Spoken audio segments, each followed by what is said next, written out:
me permettre de faire une petite introduction et puis tout de suite, assez vite, on va passer la parole aux intervenants de la conférence.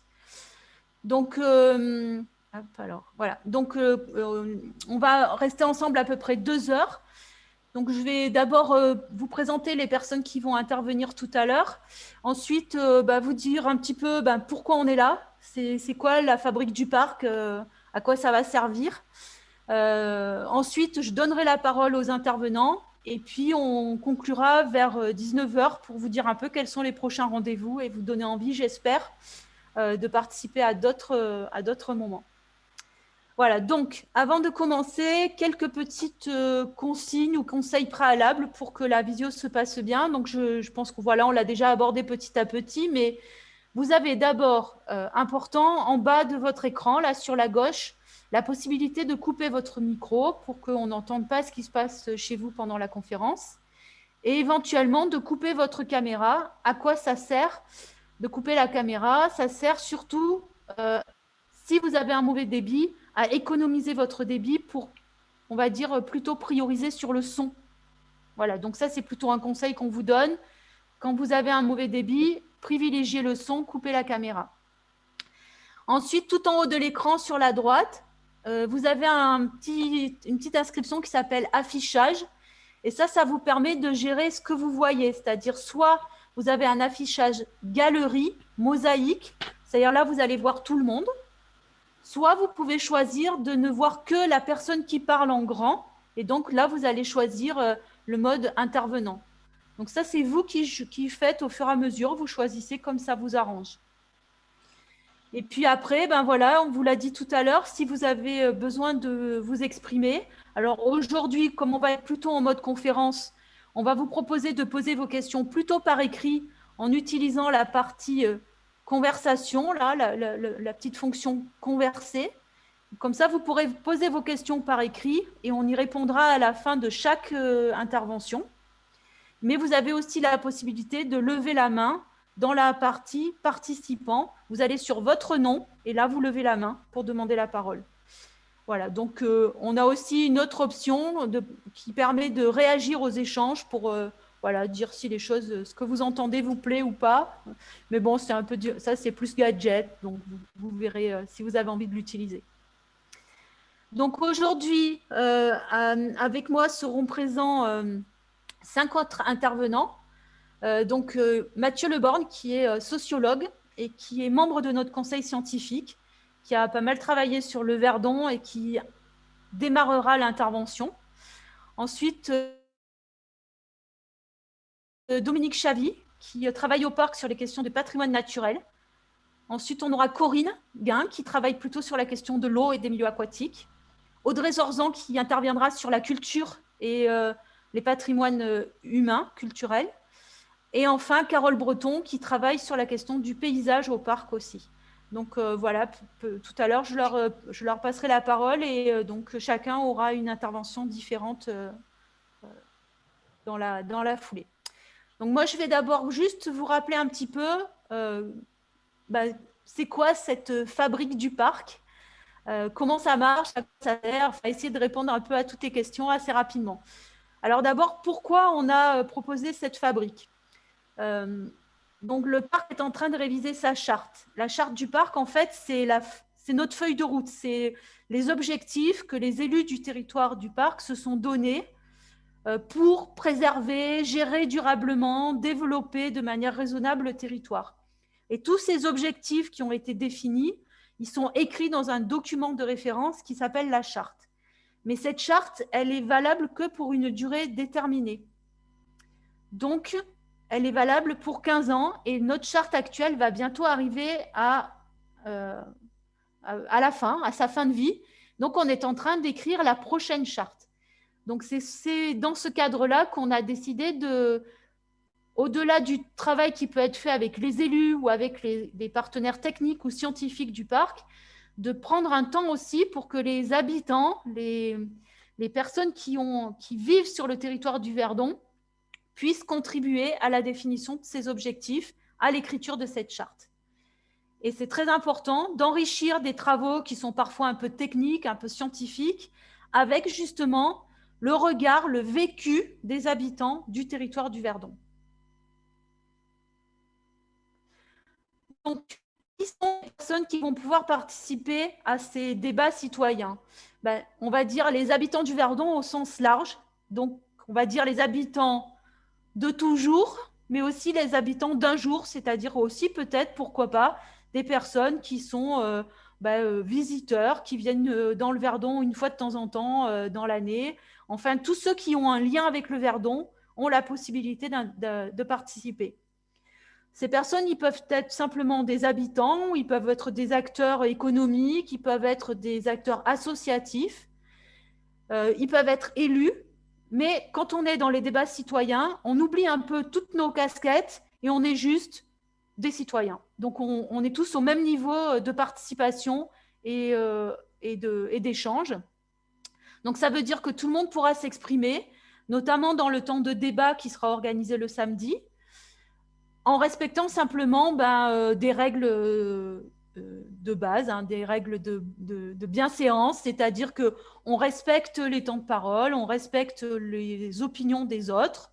On n'est pas là pour imposer son point de vue, mais chacun pourra exprimer le sien et le confronter aux autres, mais dans une confrontation constructive. Donc, quels sont les habitants potentiellement concernés par ces débats? Ce sont les habitants des communes qui sont dans le périmètre d'étude de la 3e charte du parc, c'est-à-dire les communes qui pourront éventuellement faire partie du parc quand, en 2022, les élus, les conseils municipaux de ces communes vont décider si oui ou non ils veulent intégrer le parc. Et donc, c'est pas forcément les communes actuelles, parce qu'en fait, ce territoire d'étude, il est plus large que le territoire actuel. Vous le voyez sur la carte. En vert foncé, c'est les communes qui font partie du parc aujourd'hui, jusqu'à 2023. Et en vert clair, ce sont les communes qui pourront rejoindre le parc en 2023. Donc, ce sont les communes du périmètre d'étude. Et donc, en tout, il y a 59 communes. Évidemment, il peut y avoir des habitants, des amoureux du Verdon, qui n'habitent pas sur ces 59 communes, mais qui ont quelque chose à dire sur le Verdon et qui pourront se joindre à nous pendant les débats. Voilà, tout à l'heure, on avait quelqu'un de Beauvesey, par exemple, et donc, évidemment, vous êtes les bienvenus. Alors, comment ça va se passer? Au début, on avait prévu quelque chose de beaucoup plus convivial. On devait organiser des séances de cinéma, projeter des films et prévoir vraiment des débats en salle dans plusieurs communes du territoire du Verdon. Évidemment, la situation sanitaire nous l'a empêché. Et donc, on s'est rabattu vers l'option des débats en ligne. On est bien conscient que ce n'est pas forcément l'idéal. Et on est juste en train d'essayer de pallier à l'impossibilité de se retrouver. Donc, on espère que ça se passera quand même bien et que ça permettra quand même des échanges. Et en tout cas, on espère juste qu'il n'y aura pas trop de bugs techniques. Donc, voilà, on croise les doigts et on vous demande de nous excuser d'avance si jamais il devait y avoir quelques petits bugs de temps en temps. On découvre aussi le fonctionnement, hein, donc peut-être qu'il y aura des moments où on va un peu se prendre les pieds dans le tapis. Donc en gros, ça fonctionne comment? Pendant un mois, on va se retrouver. Donc pendant 4 semaines, il y aura chaque semaine un thème différent. Et chaque semaine, on aura le mercredi un temps de conférence où on va être plutôt dans de l'apport de connaissances, d'informations, de données qui ont été notamment collectées dans le travail de diagnostic qui a été fait l'année dernière. Et ça, donc, ça va durer 2 heures tous les mercredis, de 17h à 19h. Et ensuite, on se retrouvera sur le même sujet le samedi, toujours de 17h à 19h, mais là, plutôt pour débattre. Et donc, pour les débats, on vous proposera de nous organiser en petits groupes, de manière à favoriser quand même les échanges, parce que si on est 40 en visio en même temps, ça va être compliqué. Donc, on vous proposera de vous inscrire dans des ateliers. Et donc, chaque atelier sera sur un thème différent. Et donc, les débats seront organisés au sein de ces ateliers. Voilà, donc toutes les informations que je vous donne, vous les retrouverez sur le site internet du parc. Vous avez dû y avoir accès puisque vous avez eu le lien pour venir aujourd'hui. Voilà, donc les thèmes suivants. Aujourd'hui, on va parler des biens communs et les prochains thèmes seront sur le vivre, la thématique du vivre à l'année dans le Verdon, la question touristique et puis ensuite, on terminera par le changement climatique. Voilà, donc je vous le redis, on enregistre les présentations. On a 5 intervenants à qui je vais donner la main maintenant. Et les interventions durent entre 10 et 15 minutes. Et à la fin, on aura à chaque fois à peu près 5 minutes pour voilà, relayer les questions que vous aurez posées par écrit et prendre un petit moment pour y répondre. Voilà, je crois qu'on est à peu près OK. Moi, j'ai fini pour mon premier point. Je vais donc arrêter mon partage et proposer alors à Mathieu Leborgne, qui est notre premier intervenant, de prendre la main. Donc Mathieu, je le redis, tu es sociologue. Tu as beaucoup traîné tes baskets, je ne sais pas si tu as des baskets d'ailleurs, dans le Verdon, dans les territoires du Verdon, comme tu aimes à dire. Et donc, on sait que tu connais bien, que tu as rencontré beaucoup d'habitants et qu'aujourd'hui, on voudrait te demander d'introduire ce premier temps en nous disant un petit peu ce que tu entends. Comment tu définirais, toi, la notion de bien commun et comment tu imaginerais que le parc puisse avoir un rôle à jouer sur cette question des biens communs? Ok, merci Suzanne, bonjour. On se connaît pour certains, pas forcément pour tous. Je vais faire vite parce qu'on n'a pas beaucoup de temps, tout en essayant de ne pas être trop professoral entre guillemets, mais je trouvais que c'était important de pouvoir revenir quand même sur un certain nombre de définitions, on va dire, de ce qu'on entend par commun, bien commun, les communs ou les biens communs. Finalement, la question que je me suis posée dans cette petite introduction un peu générale, qui est vraiment une introduction à la fois de tentative de meilleure compréhension de ce dont on est en train de parler, où on va parler, et qui n'est pas du tout conclusive, c'est-à-dire que je n'ai pas de réponse, pas de réponse notamment à la question et qui me semble être une question importante pour la phase là qu'on traverse au niveau du parc, quelle est la place pour le parc dans la gestion de ces communs territoriaux. Alors, je vais revenir sur la définition de ces communs territoriaux, mais il me semble qu'ils peuvent résumer ce qu'on va se raconter dans la suite de ces rencontres. Cette question du commun, juste très rapidement et pour finir sur cette introduction, il me semble qu'elle est importante, notamment dans la période qu'on traverse aujourd'hui, puisque à la fois le rapport entre l'individu et le collectif est quand même questionné fortement. La question des communs, c'est la question du vivre ensemble et de ce qui nous rassemble. Donc on va essayer de tourner cette problématique ou cette question autour des territoires du Verdon et du parc notamment, mais pas que. Donc première grosse question de définition peut-être, qu'est-ce qu'on appelle un bien commun ou qu'est-ce qu'on appelle les communs, puisque les deux définitions, les deux termes peuvent être employés. Et finalement, quel rapport un parc comme celui du Verdon peut avoir avec tout ça. Donc, rapidement, les biens communs ou les communs ont été développés par une politologue économiste américaine qui s'appelle Elinor Ostrom, O-S-T-R-O-M. Je n'ai pas de support visuel, mais je vous l'épelle pour ceux qui sont intéressés. Politologue économiste américaine, disparue en 2012 et qui a été prix Nobel d'économie en 2009, la première femme à avoir le prix Nobel d'économie.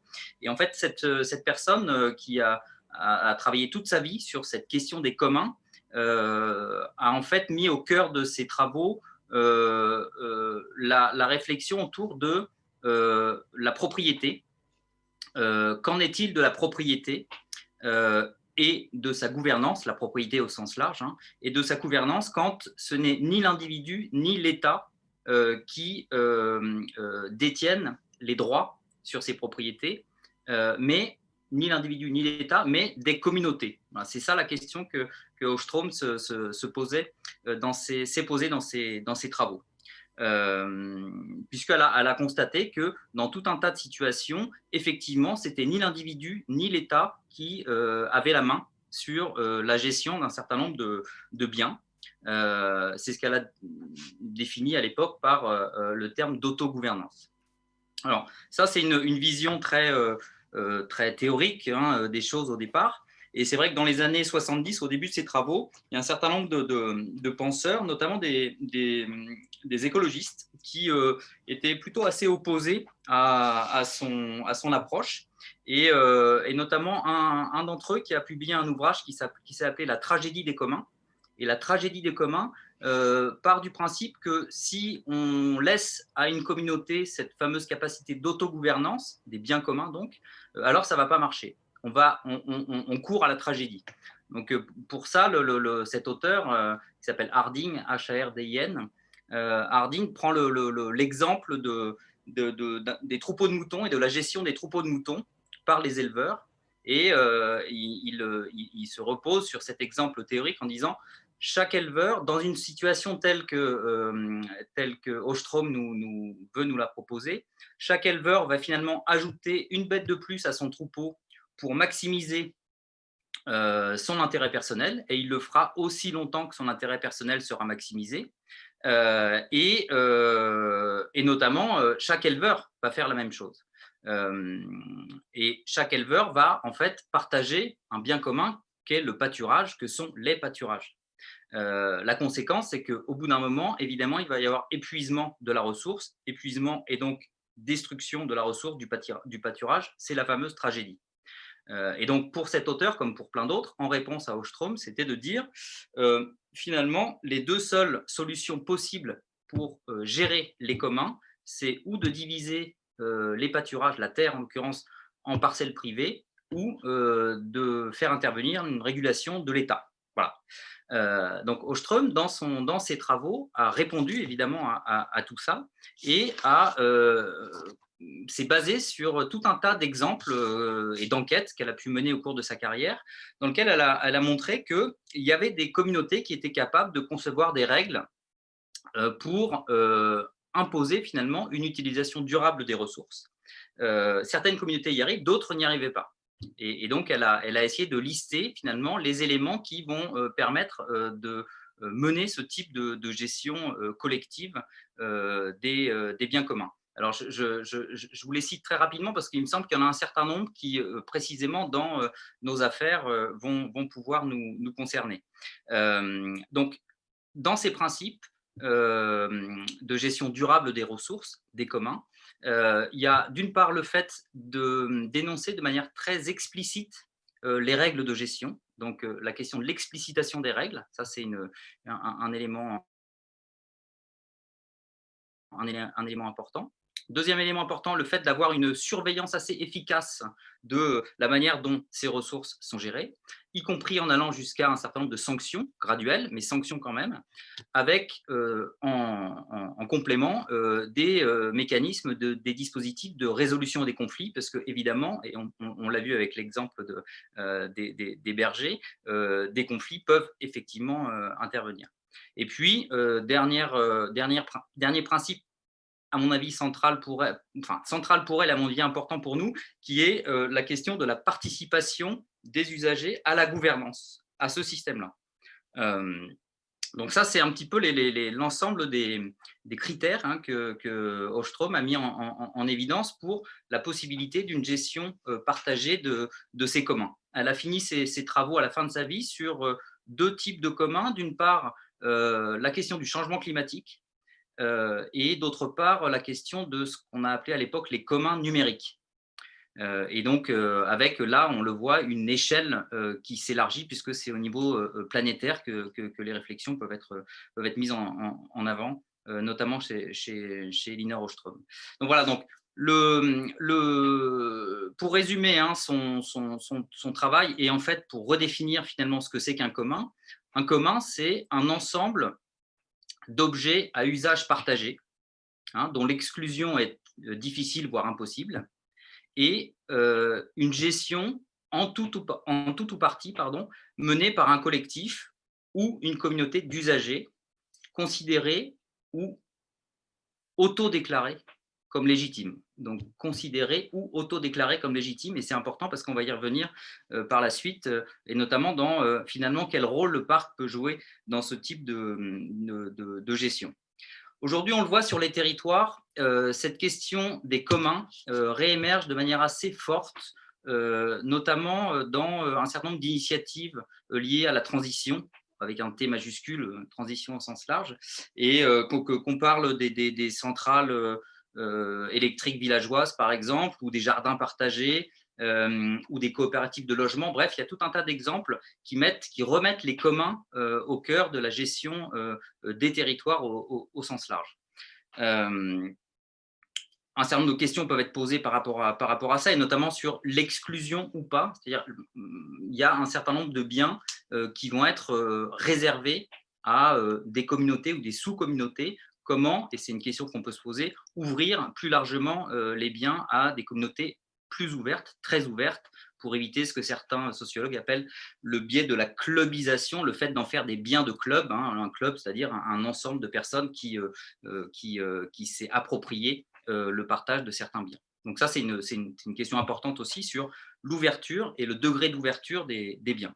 Donc pour résumer, on a ce qu'on appelle les nouveaux communs, donc ces fameuses ressources numériques par exemple. On pourra en reparler éventuellement, je pense que ce n'est pas forcément le cœur de notre sujet, c'est plutôt un outil pour nous, mais ressources numériques comme nouveaux communs, ils ont une particularité très, très, très spéciale, puisqu'en gros, ils se multiplient en se partageant, comme la connaissance, comme l'expérience. Donc ça, c'est les nouveaux communs, je vais vite. Un autre type de communs qu'on appelle les communs sociaux, ils sont un petit peu à l'écart de nos préoccupations là, maintenant, tout de suite, mais en fait, pas tant que ça. Hein. Ce qu'on appelle les communs sociaux, c'est la mise en commun de ressources dotées de droits universels, que sont par exemple la santé, la culture, l'emploi. Et ces droits universels seraient sous gestion collective. Donc ça, c'est une seconde dimension des communs. Et puis enfin, il y a les communs plus traditionnels, ceux qui nous préoccupent ou qui nous occupent là maintenant et aujourd'hui, que sont les ressources naturelles, l'eau, le sol, l'air. Et dans ces communs traditionnels, on a les communs territoriaux. Et ces communs territoriaux, pardon, j'ai un téléphone qui sonne, désolé. Ces communs territoriaux, on peut en définir deux. Il y a les communs sur un territoire, c'est ceux dont vont nous parler, je pense, Dominique et Corinne, que sont donc ces communs très, très ancrés, hein, les plantes, l'eau, la terre et compagnie, qui généralement sont des communs qui ne relèvent pas du marché et sont très territorialisés. Et puis, il y a donc les communs sur un territoire, et il y a enfin les communs d'un territoire. Et les communs d'un territoire, on pourrait les définir comme finalement la communauté humaine qui est liée par un système de relations, hein, par des connaissances, par des savoir-faire partagés. Et ça, c'est plutôt, je pense, Audrey et Carole, sur les questions de paysage, le paysage comme construction sociale, qui nous en parleront. Donc, ça, c'est le contexte un peu général, un peu conceptuel, on va dire, de ces communs territoriaux. Le parc, là-dedans, c'est la question qu'on peut se poser. Moi, l'hypothèse que j'ai, c'est que les contours de ce commun territorial, en fait, ces contours pourraient se dessiner ou pourraient mieux se dessiner grâce à un outil que Elinor Ostrom a mis en avant très fortement dans ses travaux, qui est celui de la démocratie locale, de la participation, hein, qui est finalement la forme la plus adaptée pour l'accès à la gestion partagée des communs. Et en fait, peut-être que la question qui est posée aujourd'hui au parc est de savoir si le parc est en capacité d'incarner, hein, cette ressource politique locale. Il me semble que pour que le parc puisse accéder à ce statut de, alors je ne sais pas comment l'appeler, d'opérateur de commun, il faudrait trouver un autre mot, mais il faut que, d'une part, il soit reconnu par les habitants des territoires. Ça, c'est vraiment un élément fort, hein, la reconnaissance du parc par ses habitants comme instance qui pourrait jouer ce rôle d'opérateur de commun. C'est des choses qu'on commence à voir de plus en plus quand même. Il y a tout un tas de projets participatifs qu'on appelle sciences participatives. Là aussi, je pense que Dominique pourra en parler. Mais on est là dans quelques signes sur une orientation générale de ce qu'on appelle les designs de gouvernance des projets qui sont en train de se mettre en place sur les territoires. Donc peut-être que finalement, et ça pourrait être une des lignes directrices de plus, l'équipe du parc, ça vous donne du travail en plus, mais au-delà des biens communs eux-mêmes et de leur préservation, à mon avis, un des travaux à mener pour le parc, et c'est en lien avec ses habitants, c'est la consolidation du cadre qui garantit cette acceptation partagée de la gestion des communs. Et il me semble que quand on dit tout ça, finalement, le document qui incarne ce commun territorial au niveau du parc, c'est bien sûr la charte. Donc l'exercice qu'on mène là en ce moment de discussion et d'échange, à mon avis, participe complètement pour moi, de cette priorité que le parc doit avoir dans la construction de son acceptabilité sur les territoires. Voilà, je m'arrête là, je ne sais pas combien de temps j'ai pris, j'espère pas trop. Ça va, Mathieu, tu as été j'ai rempli ma mission. Que ce que je ne craignais. J'ai beaucoup de mal à lire en même temps les commentaires. C'est normal. Donc, les commentaires, c'est en fait Timothée et Isabelle qui vont nous dire s'ils ont des questions à te relayer. D'accord. Ok. Pas de questions, a priori, juste des personnes qui confortent certaines idées d'accord avec la participation citoyenne, et certains sujets peuvent avoir de nouvelles formes de gouvernance. Voilà. Alors rapidement, pour qu'on puisse passer aux collègues, mais je me rends bien compte de la nature de l'exercice, c'est-à-dire qu'on est là dans une description, une présentation un petit peu conceptuelle, mais et après on pourrait dire ok, c'est sympa tout ça, mais comment on fait, et très concrètement dans quelle direction on va. Donc il me semble que ce sont des éléments de terrain, que à la fois le diagnostic du territoire a pu mettre en évidence, et que je pense Dominique, Corinne, Audrey et Carole vont sûrement aborder. Mais c'est vrai qu'il y a, pour moi, c'est une sorte de cadre un peu général, presque une sorte de philosophie qui me semble être bonne à rappeler pour que le parc puisse jouer ce rôle on a l'individu d'un côté, on a l'État de l'autre, et puis on a des positions intermédiaires, et peut-être que le parc pourrait incarner cette institution intermédiaire. Pour ça, il faut qu'il soit reconnu, mais qui serait un peu cet animateur, cet opérateur de commun dont je parlais tout à l'heure, par rapport à la préservation d'un certain nombre de biens. Et les biens naturels ne sont pas les seuls. Ça, je trouve que c'est important de le rappeler. Il n'y a pas que les biens naturels dans un parc. C'est un territoire sur lequel il y a une population qui vit. Et donc, il y a aussi ce type d'enjeu. Je parlais tout à l'heure des communs sociaux. À mon sens, une des grandes directions nouvelles que les parcs pourraient prendre en charge dans leur mission serait précisément cette ouverture au territoire, y compris dans ces dimensions-là. Le Verdon n'est pas le dernier du tout, puisque par exemple, son travail sur la question culturelle sur le territoire, le Verdon est plutôt assez exemplaire, on va dire, dans cette voie qui me semble importante d'ouvrir. Oui, alors Mathieu, merci, parce que du coup, ça fait un peu la transition. Donc, évidemment, ton intervention, elle est peut-être un petit peu, enfin, c'est toi qui le dis, théorique, mais en fait, on va passer maintenant à des présentations qui vont l'incarner un peu plus, et on va rentrer justement concrètement sur le territoire du Verdon, quels sont ses communs. Et puis, toutes les questions autour de la gouvernance, pour nous, c'est intimement lié, c'est-à-dire que la gestion collective des biens communs, c'est clairement ce qui a été identifié par les élus comme un des enjeux forts pour la nouvelle charte. C'est ce dont on va parler pendant les ateliers de samedi. Donc, évidemment, les propositions seront aussi les bienvenues pour essayer de peut-être innover, peut-être faire évoluer des choses. Voilà. Donc, on aura l'occasion de reparler de tout ça. Donc, ce que je vous propose, puisqu'on est dans le timing, s'il n'y a pas de questions particulières, je n'ai pas mis la vidéo, pardon, alors vraiment merci. Je voudrais d'abord m'excuser parce que de tout à l'heure, je n'ai même pas pris le temps de me présenter et je pense que j'avais un peu le trac au démarrage, donc je m'en excuse, je suis désolée. Donc, je me présente maintenant, c'est n'importe quoi. Donc, Suzanne Joigny, je suis la co-directrice du parc.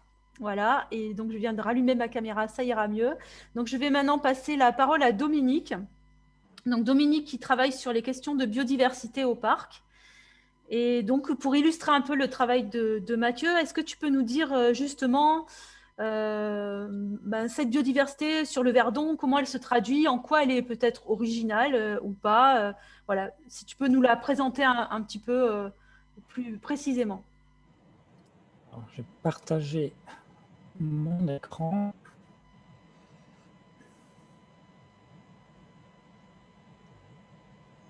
Alors, est-ce que vous avez, vous voyez la présentation ou pas? Oui. Ça marche.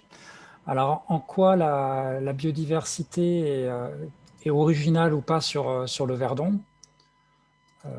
Alors, voilà. Déjà, on a un territoire qui part de la Durance, hein, on doit être à 400-500 mètres d'altitude et qui monte jusqu'à plus de 1000 mètres d'altitude. Donc, on imagine bien que sur un gradient altitudinal, on va trouver des milieux très différents. On a un territoire au chevauchement entre climat méditerranéen et montagnard. Donc là aussi, on imagine que ça va être source de biodiversité. Un territoire rural, peu urbanisé. Donc c'est vrai que comparé à des territoires qui sont beaucoup plus urbanisés, périurbains, on peut en tout cas supposer que la biodiversité se porte bien, qu'il y a davantage d'espaces naturels, d'espaces agricoles. Et puis comme le disait Mathieu tout à l'heure, en parlant de bien naturel, j'aime bien rappeler aussi effectivement que la faune et la flore qu'on peut avoir sur le territoire sont aussi l'héritage d'une histoire humaine sur le territoire et que l'homme a généré aussi de la biodiversité par ses pratiques. Et enfin, on a aussi un socle géologique vraiment remarquable qui fait qu'effectivement, le Verdon, on peut dire qu'on a un territoire au patrimoine naturel remarquable. Alors, c'est un petit peu parce qu'on a devant les yeux tous les jours, quasiment, cette chance qu'on a d'avoir des milieux, des paysages très diversifiés, avec déjà la prégnance un peu de nos espaces pastoraux, du pâturage, des peuplements forestiers qui peuvent être très variés, voilà, des résineux, du pin sylvestre, notamment dans l'Artuby, dans le Haut-Var, sur la partie est, dans les parties les plus montagnardes des hêtraies, mais vous aurez de la chênaie verte dans la partie plus méditerranéenne, bien sûr le paysage grandiose des grandes gorges, avec des milieux d'espèces qui vont vraiment être spécifiques. Je parlais tout à l'heure des pelouses d'altitude, des milieux pastoraux. Bon, voilà, ça c'est encore un autre visage du Verdon, une autre biodiversité. Des paysages agricoles qui concourent entièrement à la biodiversité du territoire, qui l'ont façonné aussi. Vous allez retrouver des petites zones humides. Alors même si elles sont petites, ce sont souvent des... Et tous les cours d'eau qui sillonnent le territoire articulés autour de la rivière du Verdon. Alors ces milieux-là, comme ils sont très diversifiés, ils hébergent un grand nombre d'espèces. Certaines sont vraiment emblématiques du territoire. Par exemple, là, je vous en ai mis quelques-unes. Dans les espaces agricoles, notamment sur le plateau de Valençol, on a encore la chance d'avoir une espèce qui a quasiment disparu de tous les espaces cultivés en France, une petite chouette, la chevêche d'Athéna, qu'on va retrouver dans les milieux agricoles cultivés, où on trouve encore une densité d'arbres isolés avec des cavités. Donc là, on est vraiment sur une diversité, une mosaïque paysagère dont dépend l'espèce. Et puis le pendant flore, je vous ai illustré des adonis. Ce sont des plantes messicoles, c'est-à-dire ce sont des plantes sauvages qui ont évolué pendant des millénaires avec les cultures des céréales. Et aujourd'hui, ce patrimoine est vraiment en danger au niveau national et en déclin dans notre région. Donc là, typiquement, on est sur une biodiversité qui est étroitement liée aux activités humaines, à la présence de l'homme.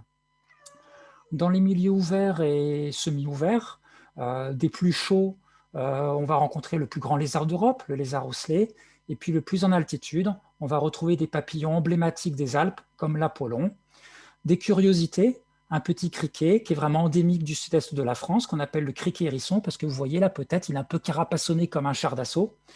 Et puis une espèce vraiment emblématique du territoire, une chauve-souris, le petit rhinolophe, qui là est enveloppé dans ses ailes, car le Verdon est un des derniers bastions de l'espèce en région et il apprécie beaucoup les paysages de semi-bocage, cours d'eau, prairies, haies, dans lesquels il va chasser et pouvoir se déplacer.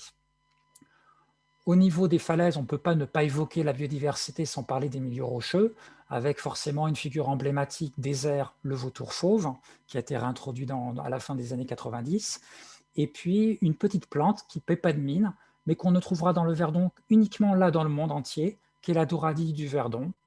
Et puis des espèces discrètes, mais aussi menacées, dans nos cours d'eau, dans les milieux humides, l'écrevisse à pattes blanches, qui est l'écrevisse vraiment locale des cours d'eau en France et en Europe, et puis un poisson endémique du bassin Rhône-Méditerranée-Corse, qui est l'apron du Rhône, et qui est présent dans le Verdon, dans le cours du Moyen Verdon au niveau des Grandes Gorges.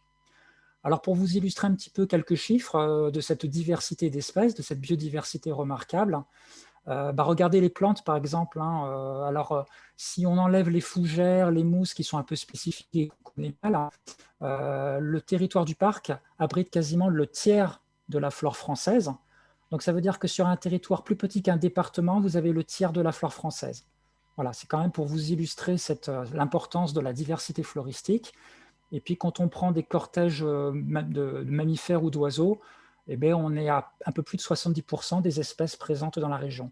Donc voilà, c'est très rapidement un petit portrait pour vous dresser la biodiversité très riche du territoire. Merci Dominique. Du coup, on voit qu'on a une biodiversité qui est effectivement riche, différente de la montagne à la partie plus méditerranéenne.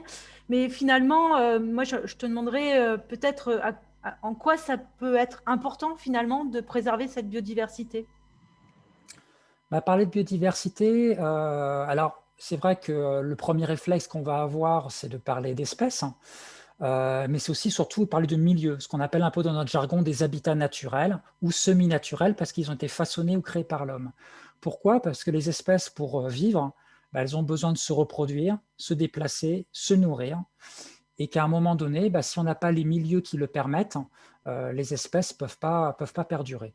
Donc là, c'est, on va dire, la vision la plus évidente de la biodiversité, c'est le cortège des milieux et des espèces. Il ne faut pas oublier que ce sont aussi des espaces dont l'homme dépend, dont ses activités dépendent. On a tous en tête, là j'en ai cité quelques exemples, l'agriculture, l'alimentation. Mathieu Leborgne parlait tout à l'heure des jardins familiaux, des jardins partagés. Voilà, on parle de plus en plus de revenir à des systèmes d'alimentation locale, l'activité pastorale, l'activité forestière. Si on veut une eau de qualité non polluée, notamment pour l'eau potable, on imagine bien qu'on aura une eau de meilleure qualité dans des écosystèmes préservés que dans des écosystèmes dégradés. Donc la biodiversité, ce n'est pas qu'une question d'espèces, c'est vraiment aussi toute une interdépendance de l'homme au vivant. Vous l'avez vu au niveau des photos, je pense qu'on ne peut pas parler de biodiversité sans évoquer les paysages, même si je ne les ai pas forcément nommés comme tels. C'est vraiment une composante qui est très importante. On a des enjeux qui vont toucher à la santé humaine. Là encore, on peut en revenir par exemple des compartiments qui sont essentiels, comme la ressource à une eau de qualité, ou des sols non pollués. Là, on touche directement à des questions de santé humaine. Il pourrait y avoir d'autres enjeux. Et puis, parler de biodiversité, c'est aussi parler d'écosystèmes et d'écosystèmes fonctionnels, c'est-à-dire des écosystèmes qui remplissent leur rôle, qui fonctionnent bien. Et c'est d'autant plus important que si vous avez un écosystème un peu perturbé, les activités dont on parlait tout à l'heure, l'alimentation, l'agriculture, etc., on aura plus de mal à pouvoir bénéficier des services que peuvent nous offrir ces écosystèmes, parce qu'ils sont dégradés, ils sont moins en capacité de les fournir. Et puis avoir des écosystèmes préservés fonctionnels, c'est aussi important, surtout dans le contexte de changement climatique, puisqu'ils peuvent nous aider à prévenir, à atténuer en tout cas les impacts du changement climatique qu'on pressent de plus en plus importants. Et un exemple tout simple, si j'en reviens aux zones humides que j'évoquais tout à l'heure, les zones humides, c'est un peu comme des éponges. Donc en cas de très forte précipitation, comme on a déjà constaté et qu'on risque d'avoir de plus en plus malheureusement à l'avenir, ces zones humides absorbent le trop d'eau, j'ai envie de dire, pour le restituer progressivement. Donc là, on est plus sur éviter les impacts liés aux inondations ou fortes crues. Et à l'inverse, quand on est en période estivale où on manque d'eau, les zones humides permettent de restituer de l'eau au cours d'eau tout au long de l'été. Donc on est vraiment sur des services rendus par les écosystèmes. Et puis, je voudrais ne pas oublier, quand on parle d'espèces ou de milieux, ce ne sont pas que des espèces ou des habitats remarquables, mais il y a aussi, j'aime pas trop le terme, mais on parle souvent de biodiversité dite ordinaire, et c'est souvent celle qui est la plus importante, qui est tout autour de nous et qui fait que l'édifice tient. Par exemple, voilà, en photo, le lézard du muraille, que voilà, on a tous, soit dans son jardin, ou qu'on voit sur les talus bord de route, dans les restanques. Les pollinisateurs, si on cite souvent l'abeille domestique comme un pollinisateur important, il ne faut pas oublier que l'abeille domestique, c'est une espèce, et les pollinisateurs sauvages, c'est 1 millier d'espèces, et qui ont un rôle très important en termes de pollinisation. On en revient en question d'alimentation, puisque la plupart des cultures qu'on produit dépendent de la pollinisation. Et puis, vous retrouvez des oiseaux qui dépendent de la mosaïque paysagère qu'on va retrouver dans les espaces agricoles. On imagine bien que si on a des espaces agricoles avec des couverts agricoles d'un sol tenant très important, peu de cultures, quasiment pas d'arbres, la biodiversité sera différente. De milieux, on aura des cultures diversifiées avec des éléments arborés, etc. Et puis, j'ai mis des nids d'hirondelles, puisqu'on entend souvent dans les villages qu'on voit de moins en moins d'hirondelles. Ça fait partie de ces espèces un peu emblématiques qui sont aussi migratrices, que malheureusement on voit de moins en moins. Donc voilà, un volet de la biodiversité ordinaire qui est très important. Alors Dominique, Mathieu posait un peu la question que je pense qu'on a un peu tous en tête, parce qu'on entend quand même beaucoup dans les médias parler d'érosion, de déclin de la biodiversité, on en entend parler à l'échelle de la planète. Mais est-ce que tu peux nous en dire un peu plus sur ce qu'il en est, bon, en France, mais aussi dans la région? Rapidement, voilà, quelques indicateurs palpables, j'ai envie de dire. Donc, par exemple, au niveau national, je vous propose un indicateur. Pourquoi? Parce qu'il est le plus robuste. On a beaucoup d'années de suivi. C'est sur les oiseaux communs dans les différents milieux, qu'ils soient agricoles, bâtis. On a quasiment un recul de 30 ans. Et vous voyez, par exemple, la courbe orange qui concerne les oiseaux, l'abondance des oiseaux dans les milieux agricoles. On voit que sur un pas de temps de 30 ans, on a une chute de l'abondance de ces oiseaux de l'ordre de 38%. Dans les milieux bâtis, voilà, on en revient un peu aux hirondelles. Même constat, un déclin un peu moins important, mais qui est quand même de plus de 20%. Il n'y a que les espèces des milieux forestiers qui tirent à peu près leur épingle du jeu aujourd'hui. Et ce qui n'était pas le cas il y a encore quelques années, des espèces qu'on dit généralistes, c'est-à-dire que vous allez observer dans tous les milieux, qui sont moins exigeantes par rapport à la qualité de leur environnement. Si elles étaient relativement stables, depuis 2011, on constate également un déclin. Donc en fait, la crainte un peu des scientifiques, c'est d'avoir une sorte d'effondrement de la biodiversité avec un effet en domino derrière qui fait que les écosystèmes ne pourraient plus assurer leur fonctionnement et ça serait un peu une chute sans fin, quoi. Alors, ça illustre la carte que vous voyez là, la carte de France avec beaucoup de départements en rouge. C'est exactement le pendant de mon graphique sur le déclin des oiseaux communs. Vous voyez que tous les départements, tous les départements sont concernés par le déclin, et en rouge, c'est là où le déclin est le plus fort. Et si on dézoome un peu, qu'on regarde à l'échelle européenne, c'est le graphique de droite, et là on va regarder à la fois milieu, donc habitat et espèces. Si vous prenez la couleur rouge et orange, vous voyez que la majorité des espèces ou des habitats aujourd'hui à l'échelle européenne sont jugés dans un état de conservation défavorable. Donc on est quand même sur une crise de la biodiversité qui pose question. Alors à des échelles plus locales, là au niveau régional, on a un observatoire régional de la biodiversité en région et en fait les tendances, notamment là j'ai extrait les tendances des milieux agricoles cultivés, sont exactement les mêmes qu'au niveau national. Vous observez sur un pas de temps qui est assez court, 15 ans, entre 2000 et 2015, un déclin également, toute espèce confondue, de la biodiversité dans ces milieux, alors que la région Provence-Alpes-Côte d'Azur est réputée une des régions les plus riches en biodiversité, ce qui est vrai, mais ça n'empêche que ça cache également un déclin de la biodiversité. Voilà, on n'est pas forcément préservé. Au niveau du verdon, pour répondre à ta question, pour essayer un peu d'avoir des indicateurs, il y a un indicateur qui est beaucoup utilisé au niveau national et au niveau des territoires, qui est en gros l'artificialisation des sols. Qu'est-ce que c'est l'artificialisation des sols? C'est le grignotage, la disparition des espaces naturels et des espaces agricoles au profit de l'urbanisation, mais ça peut être aussi au profit des routes, des grandes infrastructures, des réseaux, etc. Donc là, vous voyez les points jaunes, ce sont les anciens espaces agricoles entre 1999 et 2015 sur le territoire du parc qui ont disparu au profit de l'urbanisation, de l'artificialisation des sols. Et les points verts, c'est les espaces naturels qui également ont été transformés et urbanisés. Donc on voit clairement qu'on a quand même une dynamique d'artificialisation des sols, alors qui n'est pas alarmante, parce que par rapport au taux d'artificialisation sur les territoires, il est de l'ordre de 3%, autant dire que c'est très faible, donc on est vraiment sur un territoire rural, comparé notamment au taux de la région Provence-Alpes-Côte d'Azur. Mais toutefois, il faut avoir une vigilance, parce qu'on voit que depuis 15 ans, on a une hausse très significative de ce qu'on appelle le bâti diffus et le bâti discontinu, notamment, vous voyez, respectivement de plus de 40% et de plus de 20%. Donc, ils peuvent nous alerter sur le fait qu'il pourrait y avoir une dérive si on n'y prenait pas garde par rapport à l'artificialisation. Alors, pourquoi ça peut être gênant, cette artificialisation? J'en reviens au milieu que je présentais tout à l'heure. Si on commence à grignoter de plus en plus les milieux de vie des espèces, les écosystèmes, elles ne seront plus en capacité d'assurer leur cycle de vie complet, de se déplacer, se nourrir, se reproduire. Donc, on va fragiliser les populations d'espèces et on fragilise les écosystèmes, on les dégrade, on les perturbe. Donc, c'est aussi des services derrière qui ne peuvent plus être assurés. De manière concrète, on essaie d'avoir des suivis de la biodiversité sur le territoire. C'est compliqué parce que ça nécessite d'avoir du recul sur un pas de temps important, ce qui n'est pas toujours évident à avoir, donc il faut le prendre avec précaution. Le petit rhinolophe dont je vous parlais tout à l'heure, sur la période 2010-2017, donc presque on va dire un pas de temps de 20 ans, au niveau du parc, on suit une vingtaine de gîtes de reproduction chaque année. Aujourd'hui, on sait qu'on a déjà perdu 8% des gîtes qu'on suit, et on évalue à peu près à 20% le nombre de gîtes menacés à court ou moyen terme. Pourquoi? Parce que c'est une espèce qui est beaucoup liée à l'homme, qui va beaucoup nicher, se reproduire dans les bâtiments, et soit on a des bâtiments qui sont plus entretenus, donc on perd les colonies, le toit tombe par exemple, soit on est sur des restaurations complètement hermétiques à la biodiversité, le gîte est perdu et l'espèce n'arrive pas à trouver d'autres gîtes de substitution.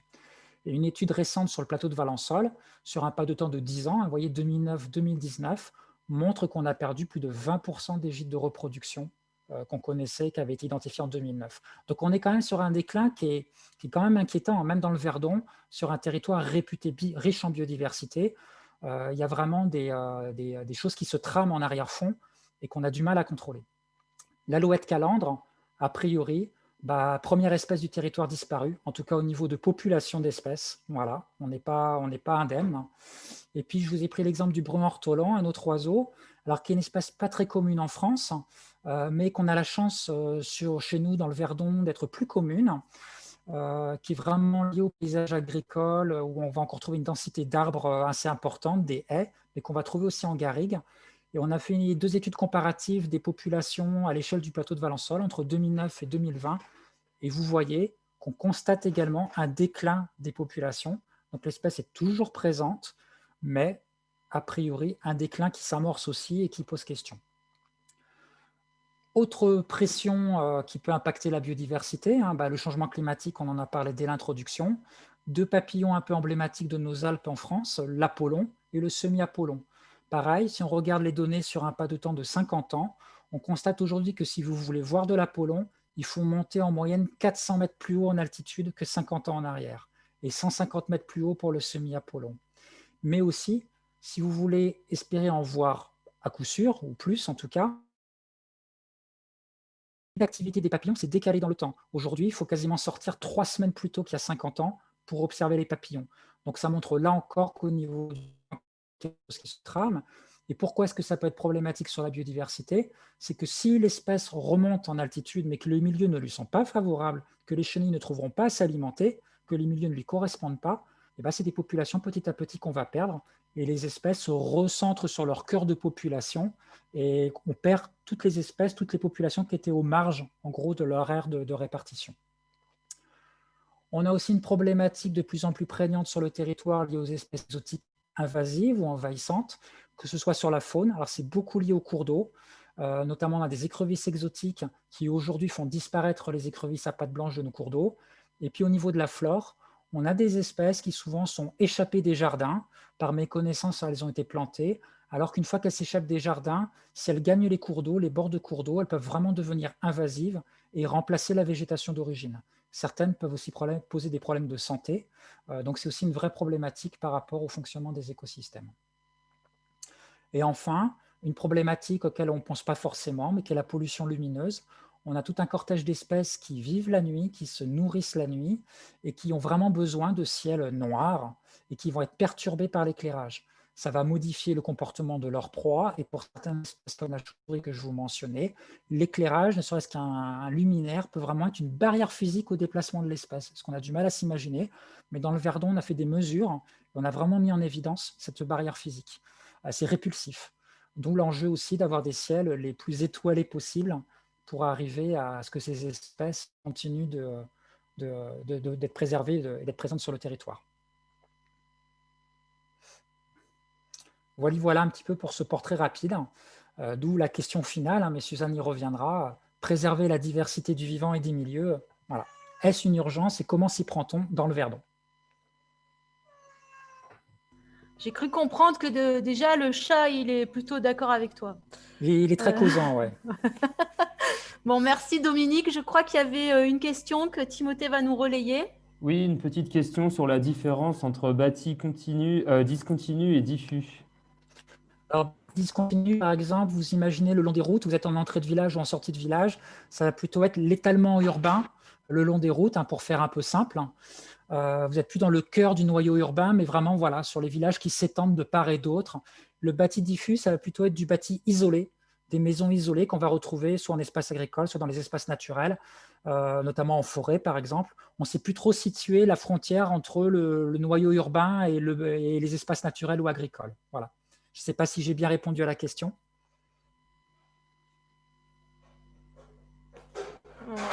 Il faut voir la personne qui l'a posée, si ça lui convient. Est-ce que vous avez d'autres demandes de précision à Dominique ou d'autres questions avant que… Peut-être Dominique, tu peux départager le document, comme ça Oui. on se revoit tous. Alors très bien, la réponse était satisfaisante apparemment. Alors il y a Mathieu avait aussi qui… Vas-y Timothée, pardon. Oui, alors Mathieu, je pense que Dominique y a répondu. C'était une question sur l'évolution de la biodiversité depuis 10-15 ans. Dans quel sens on va? Est-ce que ça se dégrade? Est-ce que ça s'améliore? Donc, je crois que c'était avant que tu présentes les slides sur le déclin des populations d'oiseaux. Et pour les inventaires participatifs, pour l'instant, ils sont arrêtés et on verra si on peut les relancer ou pas. Je prends juste rapidement, pardon Suzanne, la parole, mais parce que c'est un petit peu en lien avec ce que je présentais tout à l'heure. Il me semble que c'est un exemple de la manière dont, très concrètement, on peut, je parle de ces inventaires participatifs, on peut à la fois mettre en lien la population avec son territoire directement, c'est-à-dire en impliquant finalement et quelque part en donnant une responsabilité aux habitants du territoire par le biais de ces inventaires. C'est aussi au-delà de la connaissance locale et citoyenne, puisqu'il y a un certain nombre de domaines, notamment en ornithologie, où on a bien vu que les savoirs citoyens étaient parfois largement équivalents, voire supérieurs à certains savoirs scientifiques officiels, on va dire. Donc, je pense que c'est un des outils, par exemple. On parlait tout à l'heure d'outils ou comment on peut faire pour réatterrir un petit peu. Moi, je trouve que ces inventaires participatifs, dans ce cas de figure et dans le domaine que tu viens de présenter, Dominique, sont une des solutions intéressantes, y compris dans la manière de responsabiliser, encore une fois, le citoyen. Alors pour préciser les inventaires participatifs, c'est des inventaires pas forcément menés que par des spécialistes, mais on part avec les habitants d'une commune à la découverte de leur biodiversité, de la biodiversité de la commune. Voilà, ce qui permet vraiment de partager les connaissances et d'apprendre ensemble. Ok, merci. Alors, en régie, on me dit de surveiller l'heure, donc on va passer à l'intervention. Je rigole. On va passer à l'intervention suivante qui est Corinne. Donc, est-ce que Corinne, tu peux… Juste Oui. une précision avant. Il y avait une petite question sur les paysages, mais on y reviendra avec la présentation de Carole. Oui, effectivement. Voilà. Merci Timothée. Donc, Corinne, tu travailles au parc sur la question de l'eau. Donc, sur le territoire du Verdon, évidemment, les milieux aquatiques sont très présents. Est-ce que tu peux nous en dire un peu plus? Voilà, par exemple, dans quel état sont-ils ces milieux aquatiques? Oui, alors je vais essayer de partager mon écran. Ça marche. Est-ce que ça marche? C'est bon? Oui. Ok. Donc, moi, Corinne Guin, donc, je suis en charge de l'eau et des milieux aquatiques au Parc du Verdon. Bonsoir à tous. Alors, donc, sur le Verdon, on a une grande diversité de milieux aquatiques, puisque le Verdon, en fait, est une zone de transition entre des cours d'eau alpins dans le haut de son bassin, donc des cours d'eau qui vont avoir une grosse énergie, des crues rapides et soudaines importantes, un gros transport solide, voilà, comme sur la photo ici en haut à droite. Et puis vers le bas du bassin, des cours d'eau plus lents. Et on a même des secteurs du bassin versant où on a des cours d'eau qui s'assèchent en période estivale. Donc une très grande diversité et richesse de milieux qui va entraîner également une grande richesse au niveau des espèces animales et végétales, comme a pu le dire Dominique, dont des espèces remarquables, des espèces protégées dont il a parlé, comme l'apron. On peut parler aussi du chabot, du barbeau méridional, de l'écrevisse à pattes blanches. Il faut savoir que sur le bassin du Verdon, bon, il existe au niveau national des indicateurs pour définir l'état écologique des cours d'eau. Sur le Verdon, on a 74% des masses d'eau qui sont en bon ou très bon état écologique. Alors, il faut savoir que c'est plutôt un bon résultat, puisqu'à l'échelle du bassin Rhône-Méditerranée, par exemple, on est à 48% de masse d'eau en bon à très bon état écologique. Donc, le bassin du Verdon, on peut dire qu'on a plutôt des milieux aquatiques qui sont préservés, qui sont en bon état. Voilà. Malgré tout, il y a des pressions, bien sûr, qui s'exercent. Alors, ces pressions, elles peuvent être de différentes natures. Les principales, ce sont les aménagements. Souvent, ce sont des aménagements historiques qui ont été faits il y a un certain temps. Donc, ça peut être des seuils dans le cours d'eau, ça peut être des rectifications du lit, donc des interventions sur le lit pour le rendre plus droit, des curages, ou des aménagements qui ont une emprise sur le lit et donc qui diminuent son espace de liberté. Vous avez par exemple les photos du haut sur des cours d'eau du bassin du Verdon, sur le Mallory, qui est un petit affluent du Verdon dans le bas Verdon en rive gauche, ou sur le Pesquier. Une autre pression, ce sont bien sûr l'impact des grands aménagements auxquels on pense forcément sur le Verdon, donc les grands aménagements hydroélectriques qui modifient profondément le fonctionnement, qui ont modifié profondément le fonctionnement des milieux. Donc Dominique en a parlé, on a une problématique qui se développe actuellement, qui sont les espèces invasives, qui vont concurrencer les espèces locales et qui vont déséquilibrer les écosystèmes. Et enfin, en termes de pression sur les milieux, il faut parler sur certains secteurs de la fréquentation, qui peut aussi avoir des impacts sur l'état et le bon fonctionnement des milieux aquatiques. Donc là, tu nous as parlé plutôt des milieux. Si on parle de l'eau en particulier, on entend souvent dire qu'elle est de bonne qualité dans le Verdon. Est-ce que c'est vrai? Voilà, donc on a une image d'une eau plutôt de bonne qualité. Le Verdon, il alimente une grande partie de la région et on entend souvent dire que c'est une eau de très bonne qualité. Donc c'est plutôt une réalité. Sur la qualité de l'eau, on a une bonne à très bonne qualité des eaux superficielles. Il y a quand même des dégradations ponctuelles qui sont principalement liées au rejet de l'assainissement, puisqu'on n'a pas de grosses industries polluantes, de gros rejets sur le bassin du Verdon en dehors de l'assainissement. Par contre, le Verdon a une très bonne capacité d'auto-épuration, donc la qualité des eaux superficielles, globalement, on peut dire qu'elle est plutôt bonne à très bonne. Par contre, pour les eaux souterraines, on a une pollution importante de la masse d'eau souterraine du plateau de Valensole, qui est une pollution au nitrate et un résidu d'herbicide. Donc c'est une pollution assez rémanente, présente depuis longtemps et qu'il est difficile d'arriver à solutionner. Les pressions qui peuvent impacter la qualité des eaux, donc je l'ai dit, ce sont essentiellement les rejets d'assainissement sur le bassin. Donc sur le Verdon, on a 110 systèmes d'assainissement et beaucoup a été fait sur l'assainissement. Il faut savoir qu'entre 2008 et 2019, il y a 21 stations d'épuration qui ont été refaites, 3 qui ont été améliorées et il y a 14 projets en cours. Donc ce sont souvent des très gros projets, des projets très lourds pour les communes. Beaucoup a été fait, mais il reste encore à faire sur l'amélioration de l'assainissement. Un deuxième impact, ce sont les rejets diffus. Alors les rejets diffus, c'est des rejets qui peuvent être liés par exemple à la fréquentation touristique ou au rejet de l'agriculture. Et une pression supplémentaire, c'est celle de l'effet du changement climatique, puisque le changement climatique pourra avoir un effet indirect sur la qualité des eaux, en accentuant les problèmes de qualité, parce qu'il va jouer sur les débits, en diminuant le débit qui circule dans les cours d'eau et donc en concentrant les pollutions, ou en augmentant la température de l'eau, par exemple, ce qui entraîne aussi des dégradations. Voilà pour les aspects sur la qualité. Tu le disais tout à l'heure aussi, Corinne, que bon, le Verdon alimente une grande partie de la région provençale en eau potable. En fait, il y a beaucoup d'usages. Et est-ce que la question qui nous vient peut-être, c'est est-ce que finalement l'eau du Verdon est suffisamment, est-ce qu'il y a assez de quantité d'eau pour répondre à tous ces usages? Alors, c'est aussi l'image qu'on a d'une ressource abondante. En tout cas, souvent hors bassin. On a souvent l'idée de, voilà, le Verdon, c'est la solution. C'est une ressource un peu, entre guillemets, inépuisable.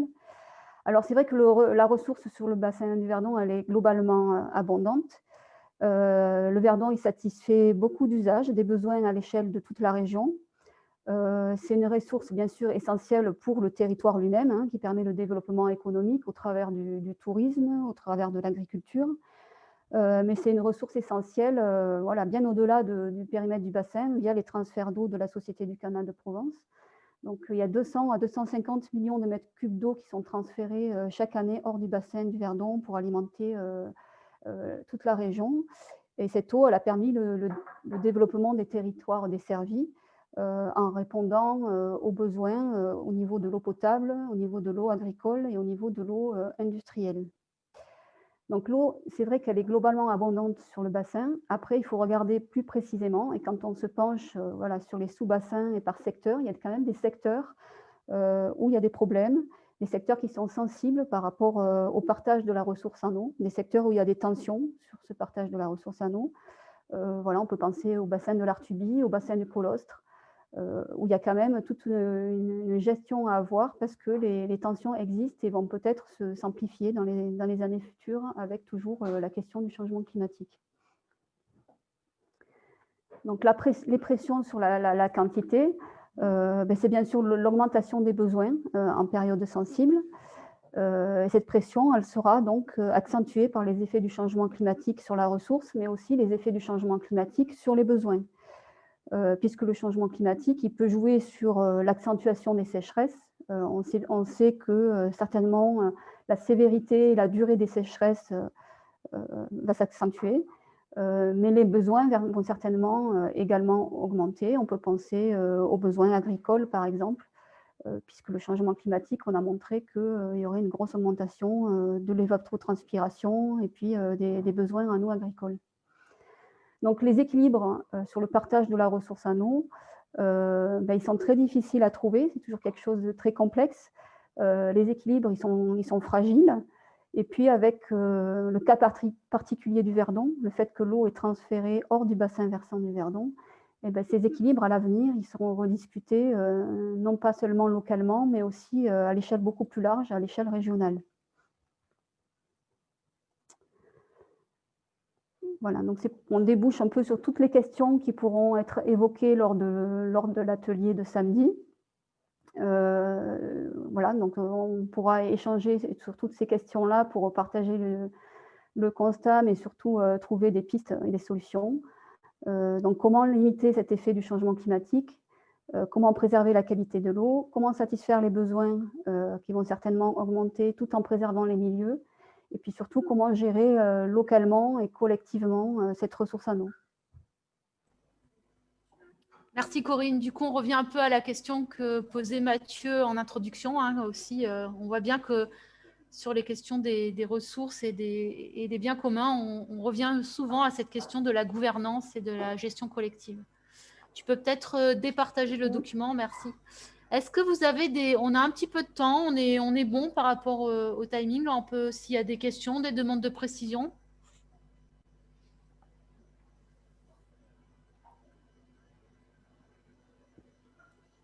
Il n'y a pas de questions pour l'instant. Ok. En tout cas, n'hésitez pas, vous avez tout à fait la possibilité de le faire. Donc, dans ce cas-là, on va passer à l'intervention suivante. Donc, c'est Audrey. Audrey, tu travailles sur la culture au parc. Et quand on parle de biens communs, c'est vrai qu'on pense aussi au patrimoine culturel. Mais précisément, patrimoine culturel, on parle de quoi exactement?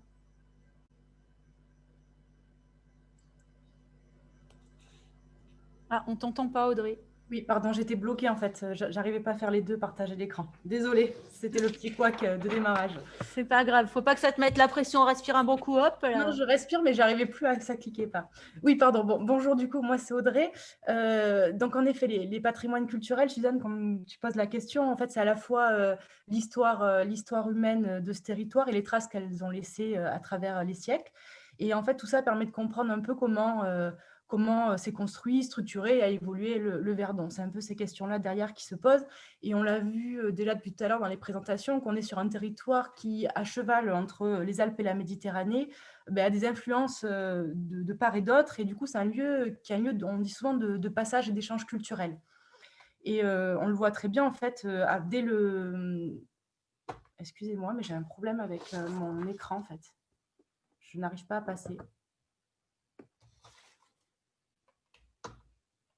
Est-ce que ça change pour vous? Ouais, c'est Oui, bon là. oui, ça y est, ça a changé. Ok, bon, désolé.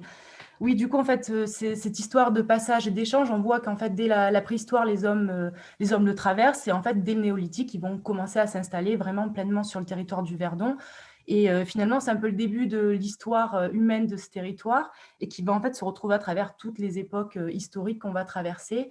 On a quelques beaux témoignages dans des villages. Je pense notamment à Riès avec la cité antique ou le site de Petra Castellana à Castellane pour ne citer que. Et plus récemment, en fait, cette histoire-là, elle se poursuit notamment avec de grosses transformations qu'a subi le Verdon au cours du XXe, en tout cas de plus récemment. J'entends par là l'apparition des lacs et le développement du tourisme avec les barrages dont parlait Corinne tout à l'heure, ces grands édifices-là qu'on voit à l'image, et notamment aussi avec l'urbanisation croissante qu'on a commencé à évoquer et qu'on abordera certainement avec Carole tout à l'heure, mais qui ont aussi fait qu'il y a une proximité qui se crée entre les villes et le milieu rural, et il y a une mixité aussi, un brassage qui continue et qui est perpétuel. Et enfin, évoquer l'évolution du territoire avec la confiscation des terres de Canjuers pour la création du camp militaire fait aussi partie de l'histoire de ce territoire-là et de son évolution et des choses qui restent. Donc finalement, on se rend compte qu'il y a un brassage culturel qui est permanent et qui continue encore. Et nos patrimoines culturels et nos paysages sont en fait le témoin de cette évolution-là, en fait. Alors, il y a Laurence qui interviendra tout à l'heure parce que je pense qu'elle a des précisions à apporter et ça sera très volontiers, Laurence. On va juste laisser finir Audrey. Audrey, tu nous dis finalement qu'on a une histoire assez riche dans le Verdon. Et comment on a remonté le fil de cette histoire, en fait? Alors, le fil de l'histoire, il date pas d'hier. En fait, c'est un mélange de recherches menées par des associations, des chercheurs amateurs, des passionnés, mais aussi des chercheurs professionnels. Et c'est vrai qu'on ne peut pas dire qu'il y a des découvertes majeures qui vont changer le cours de la grande histoire. Mais en tout cas, on a tout un ensemble d'éclaircissements et de liens qui se font pour un peu comprendre les modes de vie, les modes d'occupation et comprendre aussi comment ce territoire s'est construit. Il a pu échanger au sein même d'un lieu à un autre, mais aussi avec son environnement et les territoires limitrophes. Et ce qui est intéressant juste de comprendre, si on voit comment tout ça s'est mené, comment ces découvertes se sont faites, c'est qu'on se rend compte que ces dernières années, il y a un nombre croissant en fait, de programmes de recherche qui ont été menés. Et tout ça permet en fait, de comprendre un peu mieux notre histoire. Je dis notre parce qu'on y habite pour la plupart. Et il y a plusieurs facteurs à cela. Alors, le premier facteur, c'est qu'on est sur un territoire rural, vous l'avez vu depuis le début. Même s'il y a une urbanisation qui se développe, on est quand même sur un territoire fortement rural. Et de ce fait, on a quand même un sol qui est relativement préservé. Donc, on peut fouiller, on peut observer. On a encore des édifices qui, plus ou moins, des fois, tiennent la route, en tout cas, sont encore debout. Mais tout ça fait qu'on peut chercher, on peut observer, on peut inventorier. Le deuxième facteur qui est intéressant à soulever, c'est qu'on a quand même un site qui est emblématique sur le territoire du parc et que vous connaissez tous, même si vous n'habitez pas cette commune, c'est le musée de préhistoire des Gorges du Verdon. Et c'est un peu le lieu, j'ai envie de dire, symbolique et et un peu pas le point de départ, mais qui a donné quand même une impulsion forte à la recherche et qui a fait aussi reconnaître ce territoire d'un point de vue scientifique, culturel, etc. Et tout ça s'accompagne de la structuration aussi des pouvoirs publics à organiser des programmes de recherche. Je pense notamment aux services départementaux d'archéologie qui sont portés par les départements du Var et du 04, puisqu'on a cheval sur ces deux départements, et qui ont contribué à leur niveau à développer des programmes de recherche, à aider les communes à avancer sur leurs découvertes aussi. Et enfin, si on veut être vraiment, je pense, complet, il ne faut pas oublier toutes les associations locales que vous connaissez certainement dans vos communes, qui sont souvent d'ailleurs communales. Elles ne dépassent pas cette échelle-là, mais elles sont indispensables pour les communes. C'est-à-dire sans elles, on connaîtrait pas, on n'irait pas fouiller dans les archives communales et on n'irait peut-être pas connaître. Et c'est grâce à eux aussi qu'on a une mémoire locale qui perpétue et qui permet des fois d'aller plus loin et de développer des programmes de recherche à plus haut niveau. Donc cette mémoire de proximité, elle est nécessaire. Voilà. Et toutes ces connaissances, ces découvertes, comment sont-elles valorisées? Comment participent-elles finalement aussi à valoriser le territoire? Alors, toutes ces connaissances, c'est une richesse patrimoniale qui est très importante, et elle permet surtout de faire émerger et de développer une offre culturelle, à la fois pour les habitants, mais aussi pour les visiteurs, avec des buts sensiblement différents, mais qui se rejoignent. On le voit à travers, déjà, concrètement, ça se concrétise à la fois par des maisons et des musées thématiques qui sont un petit peu sur l'ensemble du territoire. Et en fait, ces musées et ces maisons, ils valorisent l'ensemble de nos patrimoines. On a des sentiers thématiques, on a des panneaux du petit patrimoine, on a des éditions. On a finalement moult manières de valoriser ce patrimoine-là. Mais tout ça on a même des labels, j'ai oublié, des sites classés, des sites inscrits. On pourrait les détailler encore plus. Mais ce que je veux dire, c'est que tous ces éléments, ils concourent en fait à valoriser le patrimoine et l'histoire.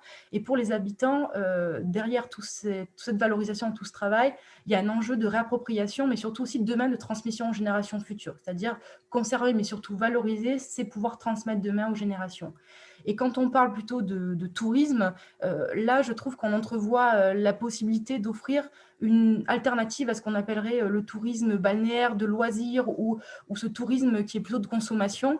En développant une offre culturelle, c'est aussi un peu sortir des sentiers battus et offrir cette alternative en fait, au tourisme de masse, et on voit que ça se développe de plus en plus.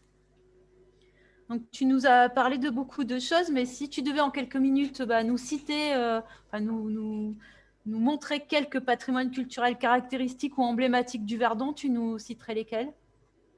Ça, c'est une vaste question, mais en gros, impossible de tout citer, comme tu le dis. Nous, on travaille un peu, on a deux approches, mais qui sont complémentaires, on va le voir.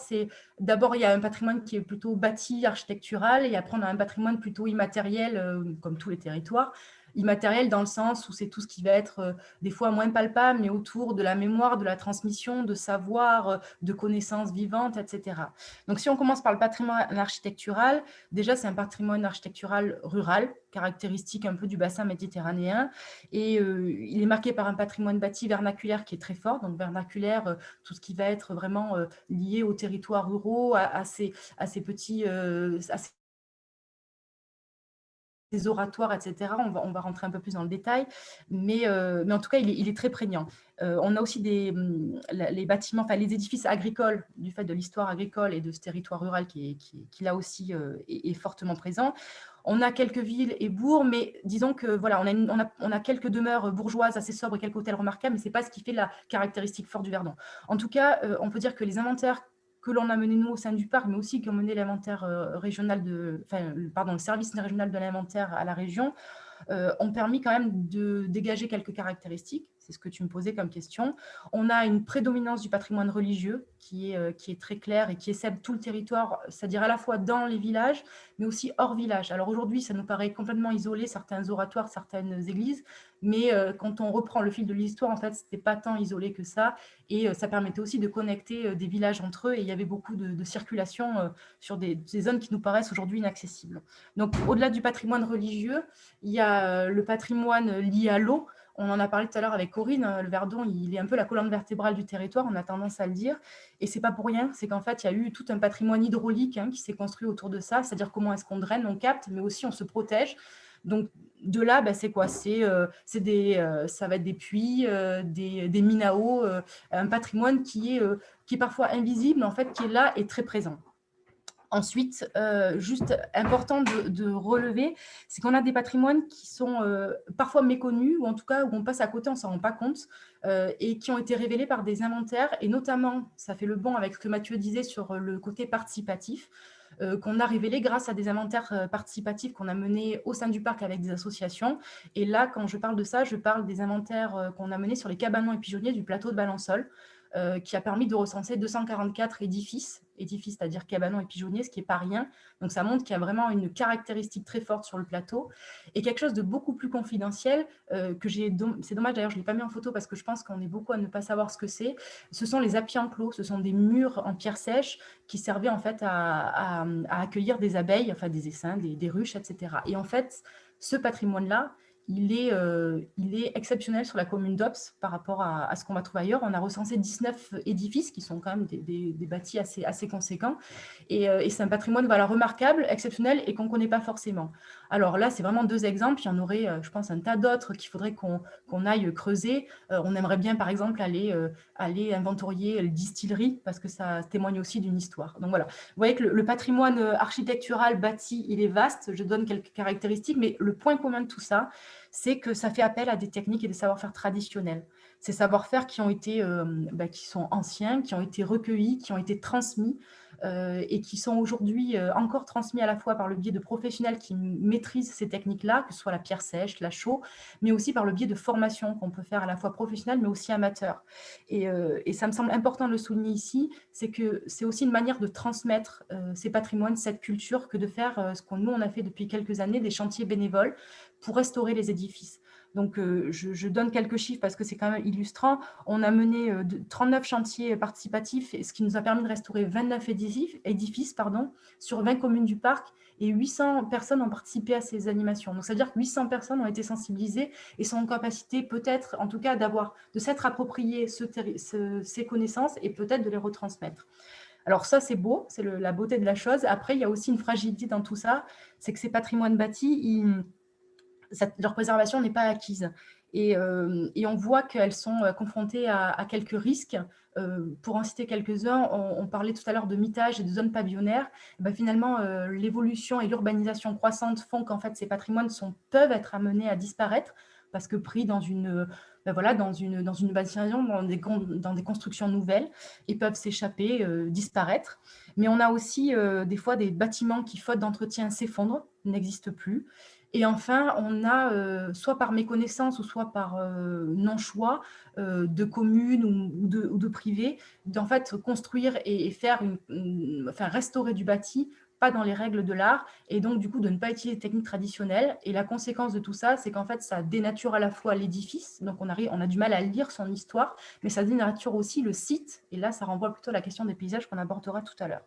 Voilà, je me suis un peu étendue sur les patrimoines bâtis, mais c'est quand même relativement important et conséquent sur le territoire. Et après, il y a toute la question des patrimoines dits plutôt immatériels qui me semble aussi nécessaire d'évoquer. Et là, effectivement, on est un peu caractéristique d'autres territoires ruraux, c'est-à-dire qu'on a des savoirs qui se sont transmis, mais on n'a pas forcément beaucoup d'écrits. C'est beaucoup de l'oral, beaucoup des gestes, des pratiques et de la mémoire et de la discussion. Donc, là, pareil, quelques caractéristiques sans être complètement exhaustive, mais on parlait de l'agriculture qui est très prégnante sur ce territoire-là. Et bien, en fait, les usages agricoles liés au pastoralisme, à la transhumance, aux plantes à parfum, aux cultures vivrières, aux vergers communaux qu'on retrouve ou même familiaux, en fait, sont des éléments caractéristiques qui vont être liés à des savoir-faire, à des techniques qu'on va dire peut-être empiriques, mais en tout cas qui vont se perpétuer et se transmettre.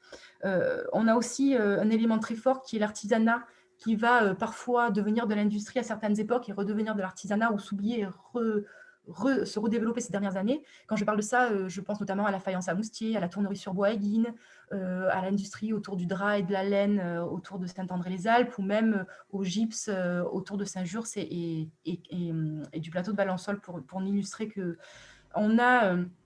on parlait de l'eau sur le patrimoine bâti, mais l'eau, c'est aussi une relation de l'homme à la rivière qui s'est construite au fil des ans. Et c'est une relation qui a complètement évolué. Alors oui, elle est liée à des constructions, à du bâti, mais elle est aussi liée à des savoirs, à des usages, à finalement, c'est pas je t'aime moi non plus, mais c'est une relation qui s'est construite vraiment dans le temps et qui a évolué selon aussi comment les besoins et les usages qu'on avait de la rivière. Si on parle de patrimoine immatériel, ce serait incomplet sans parler de la langue provençale. Alors, comment dire, la langue provençale, elle a du mal à trouver sa place aujourd'hui dans la société et on voit qu'on a une perte forte des locuteurs. C'est ce qu'on s'était rendu compte quand on avait un peu élaboré le diagnostic. Et de vraies questions se posent sur aussi comment la faire perdurer, comment la faire aussi ancrer dans notre époque. Et en tout cas, aujourd'hui, elle perdure fortement quand même dans la toponymie. Donc, quand on aborde la toponymie, on aborde aussi cette question de la langue. Et finalement, on la pratique tous des fois sans le savoir. Et enfin, peut-être moins propre au Verdon, parce qu'on a des influences fortes des territoires limitrophes, mais la question de la danse, des fêtes traditionnelles est encore marquée dans certaines communes. La cuisine locale, c'est une cuisine qui est pauvre, mais une cuisine de pauvres, dans le sens où on faisait avec ce qu'on avait aussi sur place. Donc voilà, tous ces éléments-là contribuent à être un peu caractéristiques de ce territoire-là. Et enfin, je parle aussi d'un élément, mais le Verdon, la beauté qu'on y voit dans les paysages d'aujourd'hui ont aussi inspiré en fait des auteurs, des réalisateurs à travers l'écrit et l'image. J'aurais pu mettre une citation de Jonot, de Maria Borelli ou de Pierre Magnan, ou vous montrer un extrait de film si j'en trouve. Mais voilà, enfin tout ça pour dire que ça contribue à construire ces patrimoines immatériels. Et ce que je pense qu'il est important de se dire, c'est que finalement, ces patrimoines immatériels ou ces usages qu'on a aujourd'hui de notre environnement sont les traditions de demain. Et en tant que parc ou en tant qu'acteurs locaux, on a ce devoir-là finalement de garder cette mémoire et de demain pouvoir la transmettre à travers des actions de valorisation, peu importe qu'elles soient. Voilà. Merci Audrey. Du coup, est-ce que pour conclure, tu pourrais nous dire un peu quelles sont les principales questions qui se posent à ton sens aujourd'hui sur la question du patrimoine culturel? Et puis après, je pense qu'on prendra les questions, voire des interventions complémentaires qui pourraient apporter des précisions, comme Laurence, par exemple, le proposait tout à l'heure. Oui, du coup, j'essaye de conclure parce que je vois que je traîne. Mais du coup, oui, en fait, effectivement, les questions que ça pose, c'est un peu tout l'objet déjà qu'on va pouvoir mettre en débat samedi. Donc, je vais essayer d'être quand même assez concise. Mais ce qui me paraît juste important de souligner, c'est qu'il me semble quand même que donc, ces patrimoines culturels font partie de notre socle commun historique. On l'a vu à travers ce que j'ai dit tout à l'heure et ce qu'on va pouvoir peut-être compléter tout à l'heure par les propos des uns et des autres. Et moi, ce qui me semble important de montrer, c'est que cette culture, nos patrimoines, ils ne sont pas figés, mais ils sont vraiment ancrés dans une actualité, dans des nouveaux usages, dans des nouvelles pratiques. Et je pense que c'est notre capacité à pouvoir leur faire traverser les siècles et ces générations-là qui feront qu'on ne les oubliera pas, qu'on va les réinventer et qu'on se les transmettra et on se les réappropriera. Je pense à un enjeu fort là-dessus. Et après, moi, il y a plusieurs questions qui me viennent et qui sont là aussi pour donner du grain à moudre à nos échanges. C'est finalement comment est-ce qu'on préserve et on fait vivre cette mémoire et ces savoirs? Comment est-ce qu'on renforce aussi une volonté collective de restaurer dans le respect des techniques traditionnelles? Comment est-ce qu'on prend en compte cette richesse patrimoniale comme étant un atout de développement pour le territoire, tout en préservant de dégradation potentielle? Et enfin, une autre question pour conclure, et j'en terminerai là, comment est-ce qu'on fait cause commune pour préserver et valoriser pour les générations futures? Voilà, désolée pour mes propos, j'étais un peu longue et je vous écoute si vous avez des questions ou des compléments comme je pense Laurence avait. Et je départage mon écran. On peut peut-être commencer par donner la parole à Laurence si elle veut, parce qu'elle avait des petits compléments à faire. Et puis après, on regardera les questions qui étaient aussi des réactions, pas forcément que des questions.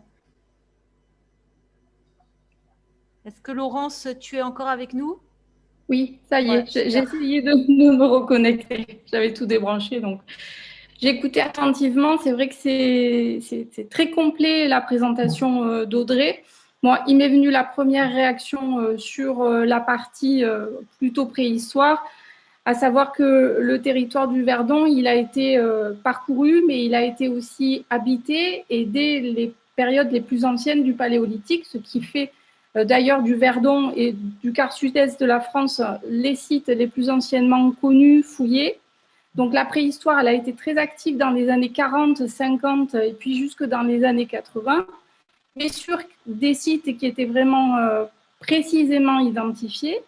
Il a fallu attendre les années 90 pour que les archéologues se mettent à parcourir le territoire, je pense plateau, je pense aussi aux forêts, et pour qu'on redécouvre toute une autre partie de ce patrimoine culturel archéologique qui n'était pas connu, c'est-à-dire les sites proto-historiques, par exemple. Je pense aux éperons sur les communes d'Esparon, Saint-Martin-de-Brome, entre autres, puisqu'on avait mené une campagne de prospection qui a duré à peu près 3 ans sur le territoire du Bas-Verdon. Donc tout ça pour dire qu'effectivement, la culture, elle est dense et elle prend plusieurs orientations, que ce soit archéologique, patrimoine bâti, immatériel, comme elle a bien expliqué Audrey. Et c'est difficile aujourd'hui, je pense, pour les locaux qui ont, je pense, mieux conscience qu'il y a quelques années de ce patrimoine-là, de concilier tourisme et patrimoine culturel. Il y a des fois des endroits où ça frictionne un peu, pour le dire simplement, à savoir que la culture n'est pas à destination exclusivement du touriste, que ce n'est pas un simple propos destiné aux visiteurs, mais qu'il est surtout l'intention des résidents, des habitants et des gens qui aiment le territoire. Mais à commencer par ce point de vue-là, qui est un point de vue personnel, bien sûr. Si on revient samedi sur ces aspects-là, on pourra aborder, je pense, toutes les notions qu'a listées Audrey et qui sont évidemment fort complexes. Sur la partie fin d'intervention, sur la question des restaurations, moi, j'y suis très attachée parce que je pense que les restaurations vont à la fois permettre d'impliquer tous les acteurs et de faire de ce qui n'était plus un bien commun à nouveau un bien commun. Et la restauration, elle va permettre aussi une forme de préservation du petit patrimoine bâti, entre autres, parce que en le restaurant, je pense qu'on s'y attache, on envoie un signal fort et derrière, il n'est pas dégradé, ce patrimoine. Voilà, je vous remercie. Eh bien, merci pour ton intervention. J'espère que vous l'aurez compris, les interventions d'aujourd'hui, elles ont un seul objectif, c'est vous donner envie de venir participer au débat de samedi. Donc, voilà, vous mettre déjà en tête les sujets pour que vous commenciez à réfléchir, à prendre des notes. Et samedi, vous arrivez avec plein de choses à nous proposer. Timothée, Isabelle, est-ce qu'il y avait des questions? Alors, pas trop des questions, mais un peu plus des précisions. Donc, un rappel sur les patrimoines immatériels à préserver. Donc, bien sûr, la langue, l'oral est ressorti.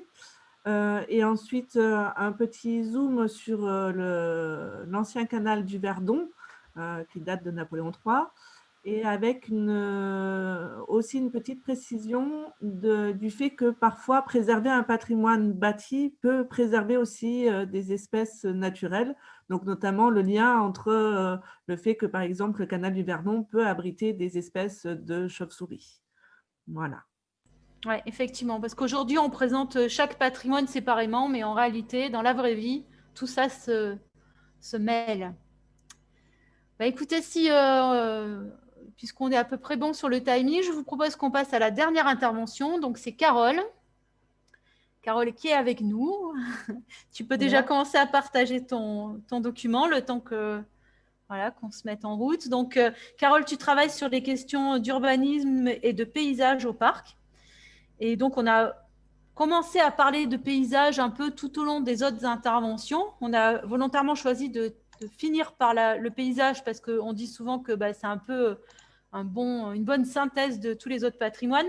Mais toi, si tu devais nous donner une définition de cette notion qui peut paraître parfois un peu théorique, comment tu nous expliquerais ce qu'est le paysage? Oui, alors est-ce que vous m'entendez? On t'entend. Super. Oui, donc du coup, je vais vous donner une petite définition, enfin vous proposer une définition de ce qu'est le paysage parmi d'autres définitions qui existent. Et finalement, après… Carole, oui. Je te coupe juste une seconde, excuse-moi, mais parce qu'en fait, tu n'es pas en mode de diaporama, du coup, on voit toutes les diapos. Ah bon, pourtant si, je me suis mis en mode T'as diaporama. un seul écran, Carole? Non, j'en ai deux. Ah, ok. Donc, si tu mets en plein écran, tu devrais pouvoir avoir les deux en parallèle. Bah, j'ai mis. Bon, sinon, c'est pas très grave, tu restes comme ça, mais Non, c'est vrai c'est que un c'est un peu peu bête. Oui, tu es Ouais. en mode présentation, Ouais, mais ouais. Alors, on va faire peut-être dans ce sens-là. Et là, toujours pareil. c'est dommage. Alors, moi, ça marche bien chez moi, hein. Écoute, on va tous venir chez toi. Non, Je suis peut-être pas navrée. finalement. Non, non, je vous déconseille. Bah, tant pis, Euh, écoute, on va suivre comme ça. Allez, c'est pas grave. non, c'est un peu dommage, mais bon, en tout cas, après avoir écouté l'ensemble de mes collègues avec attention, mais finalement, je vais vous répéter un petit peu ce qui a déjà été dit sous un autre angle, mais vous allez retrouver beaucoup de liens. Mais après, c'est un peu le sens de notre travail qui est très transversal aussi. Et finalement, au travers de cette notion de paysage qui est un peu un syncrétisme, hein, bon, c'est un gros mot, mais voilà, c'est un peu, ça regroupe un peu l'ensemble des biens à la fois dits de ces ressources naturelles, mais aussi plus de ces ressources sociales en fait qu'on a sur le territoire. Donc, un petit essai de définition. Les paysages, en fait, c'est à la fois la rencontre donc, du coup, d'activités humaines qui sont présentes sur le territoire génération après génération et des composantes naturelles du territoire. Mais donc les paysages, c'est aussi en même temps une perception individuelle et une perception collective. Et donc, du coup, en ce sens, c'est sujet à des appréciations et des jugements de valeur. Donc finalement, on peut avoir l'impression d'une certaine réalité objective dans l'existence des paysages.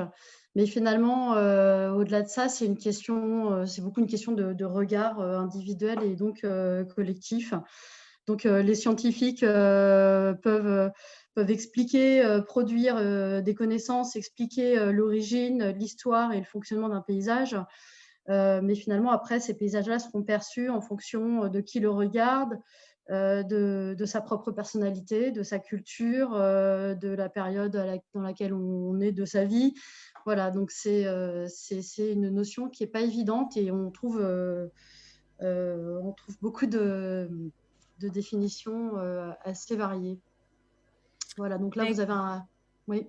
Vas-y, finis. Vous avez sous les yeux, ne serait-ce que ces deux images-là sont aussi assez représentatives de mon propos, puisqu'elles sont issues de l'Observatoire photographique des paysages qu'on a mis en place depuis 3 ans, que pour le moment, je n'ai pas pu animer, mais que ce moment viendra un jour. Mais en tout cas, là, vous voyez une photo prise en 2018 et une photo prise en 2019. Donc effectivement, en fonction du moment de l'année, déjà le paysage n'est pas le même. Donc ces photos-là sont assez intéressantes pour ça, entre autres. Et concrètement, quels sont les principaux paysages qu'on rencontre dans le Verdon? Tu peux nous les décrire un peu, enfin, nous donner leurs caractéristiques peut-être? Tout à fait. Donc du coup, les grands types de paysages qu'on va trouver dans le Verdon, donc on a essayé de les définir, notamment dans ce travail de diagnostic qu'on fait dans le cadre de la révision de la charte. Donc en fait, je vais répéter ce qu'ont déjà dit mes collègues, mais on est sur un territoire qui présente une grande diversité de milieux et de ressources, et notamment en lien avec cette diversité des reliefs. Partant de zones montagneuses à plus de 1500 mètres d'altitude pour aller vers une zone de plaine à 300-400 mètres. Donc cette diversité de relief se traduit dans les paysages avec des successions d'ambiances paysagères et des contrastes assez importants entre des paysages de moyenne montagne avec des reliefs assez escarpés et puis des paysages plus verticaux, des paysages de plateau et de plaine. Et on observe vraiment une coupure assez nette, hein, comme on peut le voir sur la carte, finalement, au niveau du lac de Sainte-Croix et de cette sortie des gorges. Voilà. La carte des reliefs est assez parlante, je trouve. Donc, pour vous décrire un petit peu ces différents types de paysages en images, donc là, ce diaporama, c'est beaucoup d'images en fait, hein, ça parle mieux que des mots. Donc, on a d'abord ces reliefs monumentaux qu'on connaît sur les territoires, alors reliefs monumentaux verticaux, mais aussi horizontaux finalement, qui forment une toile de fond en fait de ces paysages, avec les plus emblématiques qui sont les gorges du Verdon qu'on connaît tous. Donc des paysages, un paysage minéral, un paysage également très touristique, très fréquenté, et un paysage de carte postale. Ça, c'est un terme qu'on peut employer pour plusieurs paysages du territoire. Mais ces paysages toile de fond, c'est aussi, comme on peut le voir sur la photo à droite, c'est aussi ces paysages de moyenne montagne. Donc là, quand on a en fond de toile Canjuers, ce sont aussi les basses-gorges. Les basses-gorges sont aussi les plateaux, les vallons, les vallées, donc le plateau de Valençol, et ces vallons plus intimistes. Ce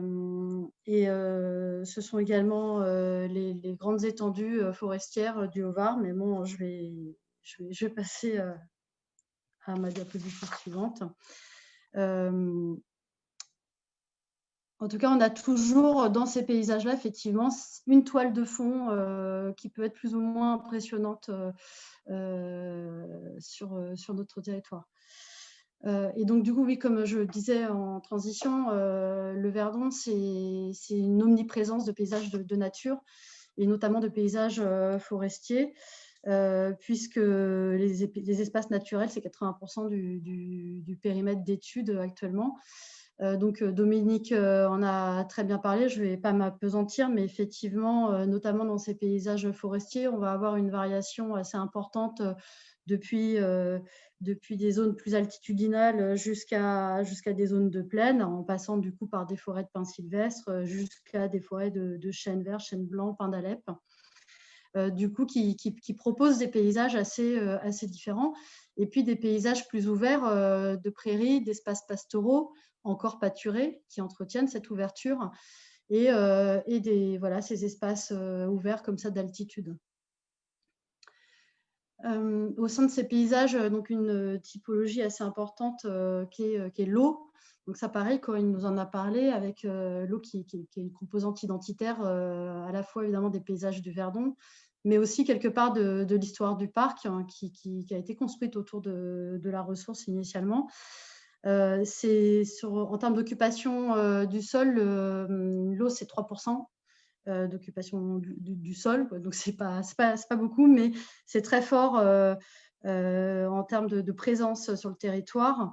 Ces paysages qui proposent à la fois des contrastes de couleurs entre des couleurs très bleues, telles qu'on les connaît, pour aller jusqu'au bleu turquoise, qui contrastent avec des versants verdoyants, en tout cas des versants verts des forêts sur ces versants. Bon. Et puis, du coup, cette eau-là, elle est en plus emblématique sur notre territoire, de fait, par ailleurs, de sa rareté, notamment en Provence, du fait que le Verdon soit la réserve d'eau de la Provence. Ce sont des paysages, encore une fois, que 3%, mais des paysages d'envergure à travers une série de lacs de production hydroélectrique. Et puis, dans cette ambiance un peu sèche, qui est celle qu'on connaît en été, ces paysages d'eau procurent une certaine fraîcheur. Donc, un autre type de paysage important dans notre territoire très rural, évidemment, sont les espaces agricoles, et une mosaïque qui se traduit au travers d'une mosaïque assez forte. Dominique l'a très bien exprimé tout à l'heure. Donc, on est sur une agriculture qui est encore assez vivace, assez vivace sur nos territoires, et qui contribue à entretenir ces paysages ouverts. Donc, on va aussi bien trouver des alpages des alpages et du pastoralisme au-delà de 1500 mètres d'altitude, mais on est aussi sur l'occupation pastorale, pas que dans les alpages, aussi dans les secteurs provençaux du Haut-Var, hein. Et puis, on va trouver de l'autre côté, en contrebas, dans la plaine ou dans le plateau de Valençol, donc là, des paysages agricoles, encore une fois, de carte postale, avec les fameux paysages, enfin les fameux champs de lavandin dans lesquels on s'accumule pour se prendre en photo, en tout cas chaque mois de juin-juillet. Un phénomène que vous devez bien connaître un peu tous. Et puis dans tout le secteur du Haut-Var, on est aussi sur cet élevage ovin, comme je le disais, imbriqué avec des ouvertures dans des prairies, avec des cultures plus sèches, de vignes, d'oliviers, de truffiers, de vergers et de cultures céréalières. Donc voilà, ces paysages agricoles ouvrent et donnent en général certains horizons à nos territoires. Évidemment, les paysages du Verdon sont largement enrichis et façonnés par un archipel de villages remarquables. Et donc, au-delà de ça, c'est la question du patrimoine bâti qu'a traité Audrey tout à l'heure. Donc, ces villages remarquables avec certains dont on sait qu'ils sont connus mondialement. Donc, on va immédiatement penser à Moustier-Sainte-Marie. Donc, ce sont des villages qui, en général, se sont implantés dans les reliefs. Donc là, on voit ici effectivement Moustier en contrebas de cet arrière-plan de falaise, ou encore Trigance qui reflète bien l'archétype des villages perchés de Provence. Et ces villages-là reflètent aussi assez bien ces savoir-faire traditionnels en matière d'art de bâtir que Audrey a décrit, où on trouve encore des murs en pierre sèche, des calades, et on est sur un environnement qui est dans certains villages très préservé, parfois un peu moins. Du coup, c'est un environnement qui est peut-être moins léché que chez nos voisins, on va dire, de l'autre côté de la Durance. Parfois un peu plus sobre, mais du coup ça donne aussi un certain charme, on va dire. Et puis toujours pour continuer sur cette question du patrimoine bâti, donc pareil, Audrey en a parlé, je ne vais pas m'appesantir, mais là on n'est plus sur le paysage on va dire urbain, mais toujours sur la question du patrimoine bâti qui ponctue ce patrimoine bâti vernaculaire, qu'on appelle parfois petit patrimoine également, et qui ponctue l'ensemble de nos paysages et parfois sur lesquels on tombe au détour comme ça d'un virage ou d'un virage en marche ou en voiture, et qui vraiment agrémente la découverte. Donc là, effectivement, on va être sur du patrimoine religieux, sur du patrimoine agricole tel ces cabanons, ces ponts, ces oratoires, ces chapelles parfois nichées dans la roche. Donc ce sont et puis les enclos à pied également dont on parlait tout à l'heure. Enfin, on en a toute une série assez impressionnante dont on n'a pas fini effectivement de faire le tour à la fois en inventaire comme en restauration. Voilà. Bon, Carole, je te propose de ne pas poser la question pour la suite, parce que comme on voit la diapo, ça se voit trop qu'on a préparé les questions, en fait. Donc, je te laisse continuer. Ne posons pas la question. Voilà, c'est ça. Je te laisse continuer, du coup. Donc, autour de ces différents types de paysages qu'on a décrits, effectivement, on observe donc on a fait ce travail, en tout cas, d'observer et d'identifier les évolutions qu'on connaît depuis plusieurs décennies pour certaines évolutions. Effectivement, l'une des évolutions, on va dire, les plus marquantes sont celles qui concernent les paysages urbains. Alors, encore une fois, et on l'a dit tout à l'heure, on est toujours partagé entre expliquer ce qui va bien et puis en même temps pointer les phénomènes plus impactants. C'est aussi une partie de notre travail pour pouvoir essayer de travailler dessus derrière. Donc, on a un territoire qui est globalement bien préservé des pressions de l'urbanisation, puisqu'on est sur une progression de 3% de l'artificialisation en 15 ans, donc c'est finalement assez faible par rapport à d'autres territoires. Malgré tout, ça s'exprime quand même. Et donc, ça s'exprime sur des paysages urbains qui sont aujourd'hui en rupture avec avec l'organisation, on va dire, originelle des villages traditionnels. Et donc, on observe une évolution du tissu urbain assez importante. Donc là, à titre d'exemple, cette photographie aérienne que vous pouvez voir. Donc, on avait voilà, ici ce noyau historique. On va dire que c'était 200 habitants en 1956. Et 60 ans plus tard, c'est 2500 à 3000 habitants. Du coup, par des formes urbaines qui se sont développées, enfin, par de l'habitat qui s'est développé à la fois dans la plaine, mais qui a aussi grignoté tout le versant. Donc, comme le disait tout à l'heure Dominique, entre bâti discontinu et bâti diffus, effectivement, on a à la fois du tissu pavillonnaire qui s'est développé en continuité de l'espace urbain existant. Donc là, ça va être dans la plaine autour du village historique. Et puis de l'habitat pavillonnaire plus diffus, en discontinuité des villages, donc également dans les plaines, mais beaucoup plus sur les versants. Qui sont du coup généralement assez masqués par des effets par des haies qui ne sont pas forcément très visibles, mais qui sont là un peu partout dans les territoires. Après, cet habitat aujourd'hui répond aussi à une demande forte, enfin a répondu en tout cas à une demande sociétale très forte depuis une quarantaine d'années, d'avoir son logement individuel, en général une maison avec son espace extérieur. L'effet corollaire, les effets corollaires sont effectivement qu'on peut observer un abandon assez important des centres villageois avec des centres villageois qui ne correspondent plus aux attentes et aux besoins du confort, des besoins modernes en fait en termes de confort, notamment en termes d'espace, et aussi au développement d'un style un peu on va dire néo-provençal, un peu pastiche par moment, qui peut paraître par moment un peu surfait.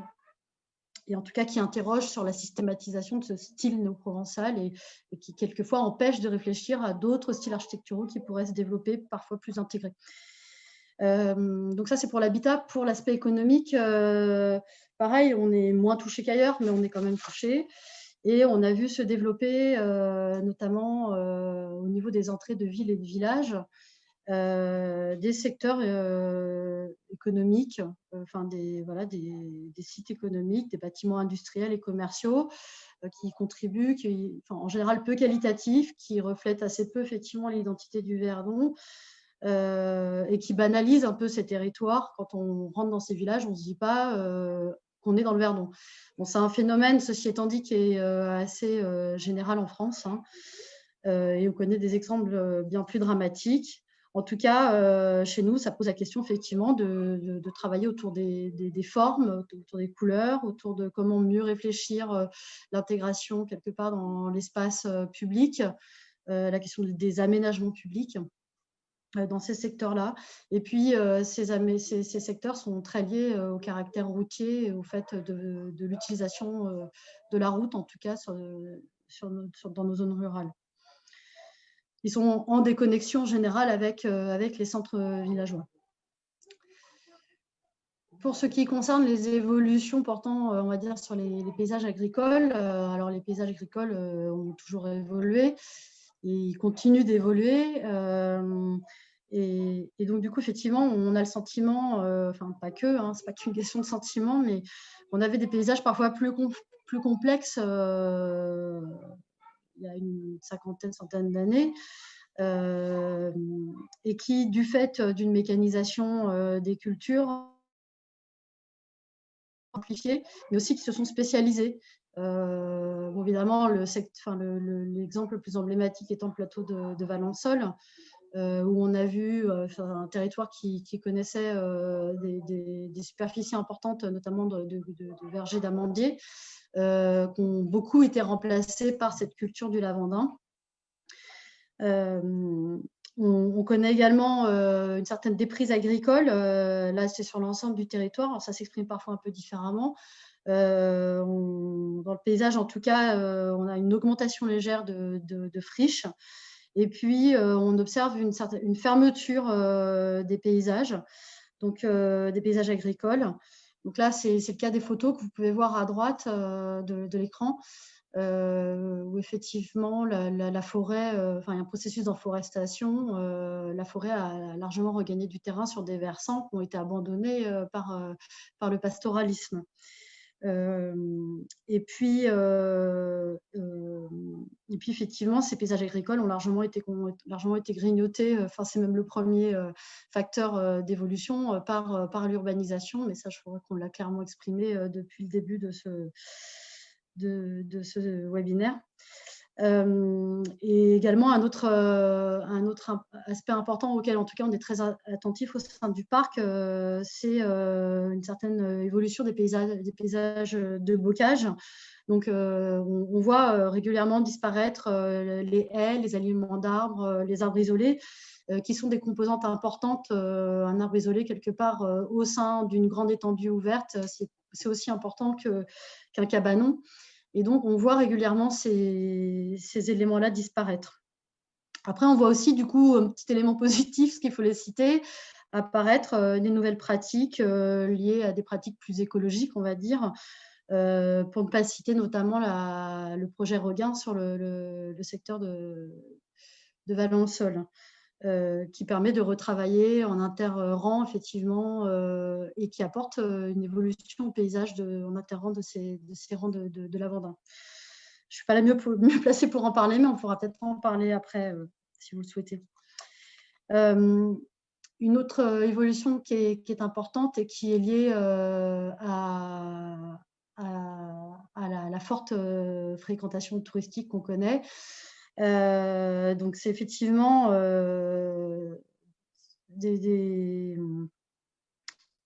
cette forte présence du tourisme a un impact sur le paysage, et notamment sur certains secteurs, puisque ce tourisme impacte, donc là j'utilise un terme négatif, mais en tout cas concerne le territoire de manière un peu inégale, principalement les gorges du Verdon, les basses gorges et les lacs. En tout cas, cette fréquentation implique souvent des infrastructures d'accueil et de sécurisation de ces flux et de ces flux routiers et pédestres qui peuvent parfois être préjudiciables au paysage dans la mesure où ils sont souvent faits au coup par coup et pas forcément pensés dans leurs ensembles. On va retrouver aussi avec par exemple là, si on prend la question du stationnement sauvage, on va retrouver des questions de gestion de conflits d'usage. Bon, ça, je ne vais pas m'étendre là-dessus, parce que ce sera abordé dans un autre séminaire. Mais en tout cas, ça finit par avoir un impact, l'accumulation de voitures, de stationnement, comme je disais, des équipements standardisés, parfois peu intégrés. Donc là, avec notamment l'exemple de camping en fond de vallée. Du coup, effectivement, en tout cas en saison estivale, cette surfréquentation a des répercussions sur nos paysages. Carole, est-ce que tu peux essayer d'accélérer un tout petit peu? Oui, j'accélère, mais je ne l'ai plus pour très longtemps, donc ça tombe bien. Super.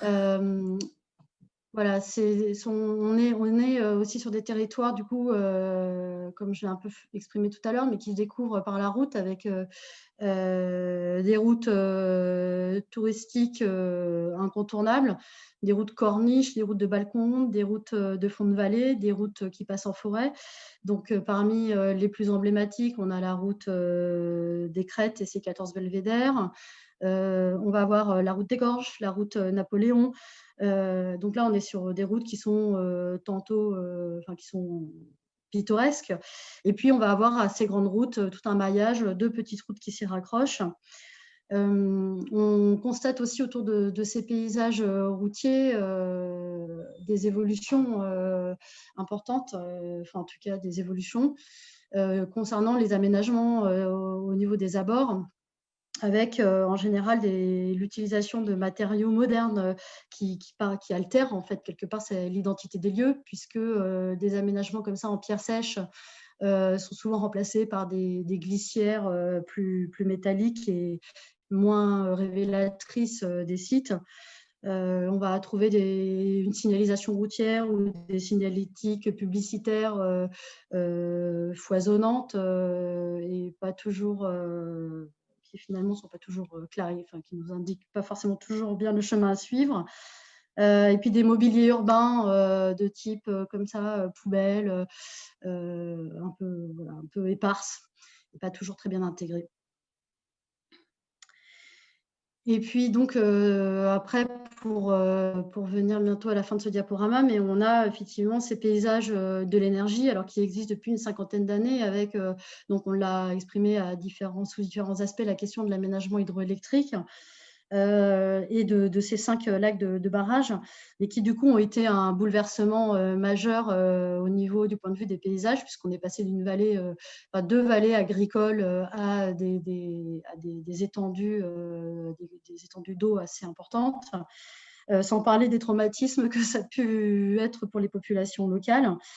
En tout cas, on a eu des changements d'un point de vue paysager, des changements d'ambiance assez radicaux. Et des paysages de l'énergie toujours qui sont plus émergents et plus récents depuis une dizaine d'années qu'on connaît aujourd'hui, autour effectivement de ces centrales photovoltaïques au sol. Alors, on est sur des infrastructures qui sont plus ou moins visibles selon où elles sont situées, en bord de route ou en forêt. On en a, le Verdon connaît une pression assez importante du fait de sa ressource à la fois en espace, mais aussi d'une ressource en soleil. Et après, c'est vrai que ce développement qui n'a pas toujours été bien maîtrisé pose un peu la question de l'acceptabilité de ces paysages. Voilà, c'est le corollaire d'un mode de vie qui demande de l'énergie, qui demande de l'électricité. Et donc, du coup, qu'est-ce qu'on est prêt à accepter en termes d'impact sur nos paysages?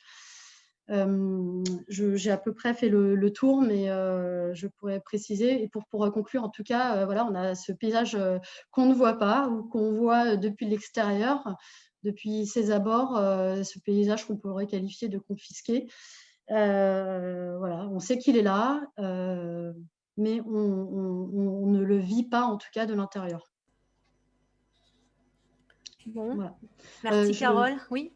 Oui, juste pour compléter, en tout cas, la question qui a été posée tout à l'heure sur la préservation des paysages à travers les documents d'urbanisme. C'est vrai qu'on essaye à chaque fois, on participe à l'élaboration des documents d'urbanisme, puisqu'on fait partie de ce processus-là de manière réglementaire. Et on a un certain nombre d'outils qu'on essaye de promouvoir à la fois à travers le plan du parc, qui nous permet d'identifier des grands ensembles paysagers emblématiques, parfois des cônes de vue, parfois une silhouette villageoise, qu'on essaye de faire valoir lors de l'élaboration de ces documents. Et puis, on essaye de s'appuyer sur des outils réglementaires qui peuvent permettre justement de valoriser, de préserver des cônes de vue d'un village perché, en disant, par exemple, en contrebas de ce village, éviter de construire. C'est des outils qu'on mobilise et dont se saisissent plus ou moins bien les communes, mais on a quand même du répondant. Ok, merci. Carole, tu peux départager le document, s'il te plaît? Je départage. Merci. Alors, voilà, donc on arrive au bout de notre web conférence.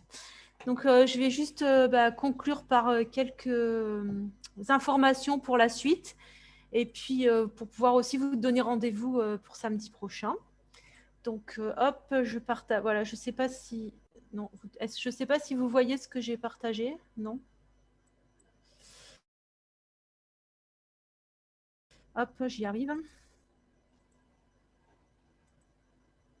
Voilà, vous voyez? Oui, c'est bon. Voilà, donc c'est juste pour terminer, donc tous ensemble. J'entends pas? C'est visible. D'accord, super. Bon, simplement pour vous dire donc qu'on se retrouve samedi pour poursuivre, enfin surtout rentrer dans le débat, puisque là aujourd'hui on était vraiment sur, on va dire, on s'est remis un peu en tête plein d'éléments qui ont été travaillés depuis un an dans le cadre du diagnostic. Donc, pour ces débats en ligne qui sont dématérialisés, mais qu'on souhaite ne pas être virtuels, hein, donc on aura des vrais débats. Ce qu'on vous propose, c'est de vous inscrire dans l'atelier que vous préférez de manière à essayer de s'organiser au mieux. Bon, si vous avez encore des petites hésitations, on pourra faire les inscriptions samedi, mais si déjà vous savez de quoi vous avez envie de parler, inscrivez-vous sur le site internet du parc. Ça facilitera l'organisation. Vous retrouverez l'ensemble des informations sur la fabrique, donc y compris les interventions d'aujourd'hui, sur le site internet. Et si vous voulez continuer à avoir l'actualité, on vous suggère aussi de regarder régulièrement sur la page Facebook du parc où on diffuse l'actualité pour les 4 semaines sur la révision de la charte. Et vous aurez aussi, si vous le souhaitez, des émissions spéciales qui ont été réalisées par Radio Verdon, toujours sur le même sujet que vous pouvez retrouver sur le site de Radio Verdon.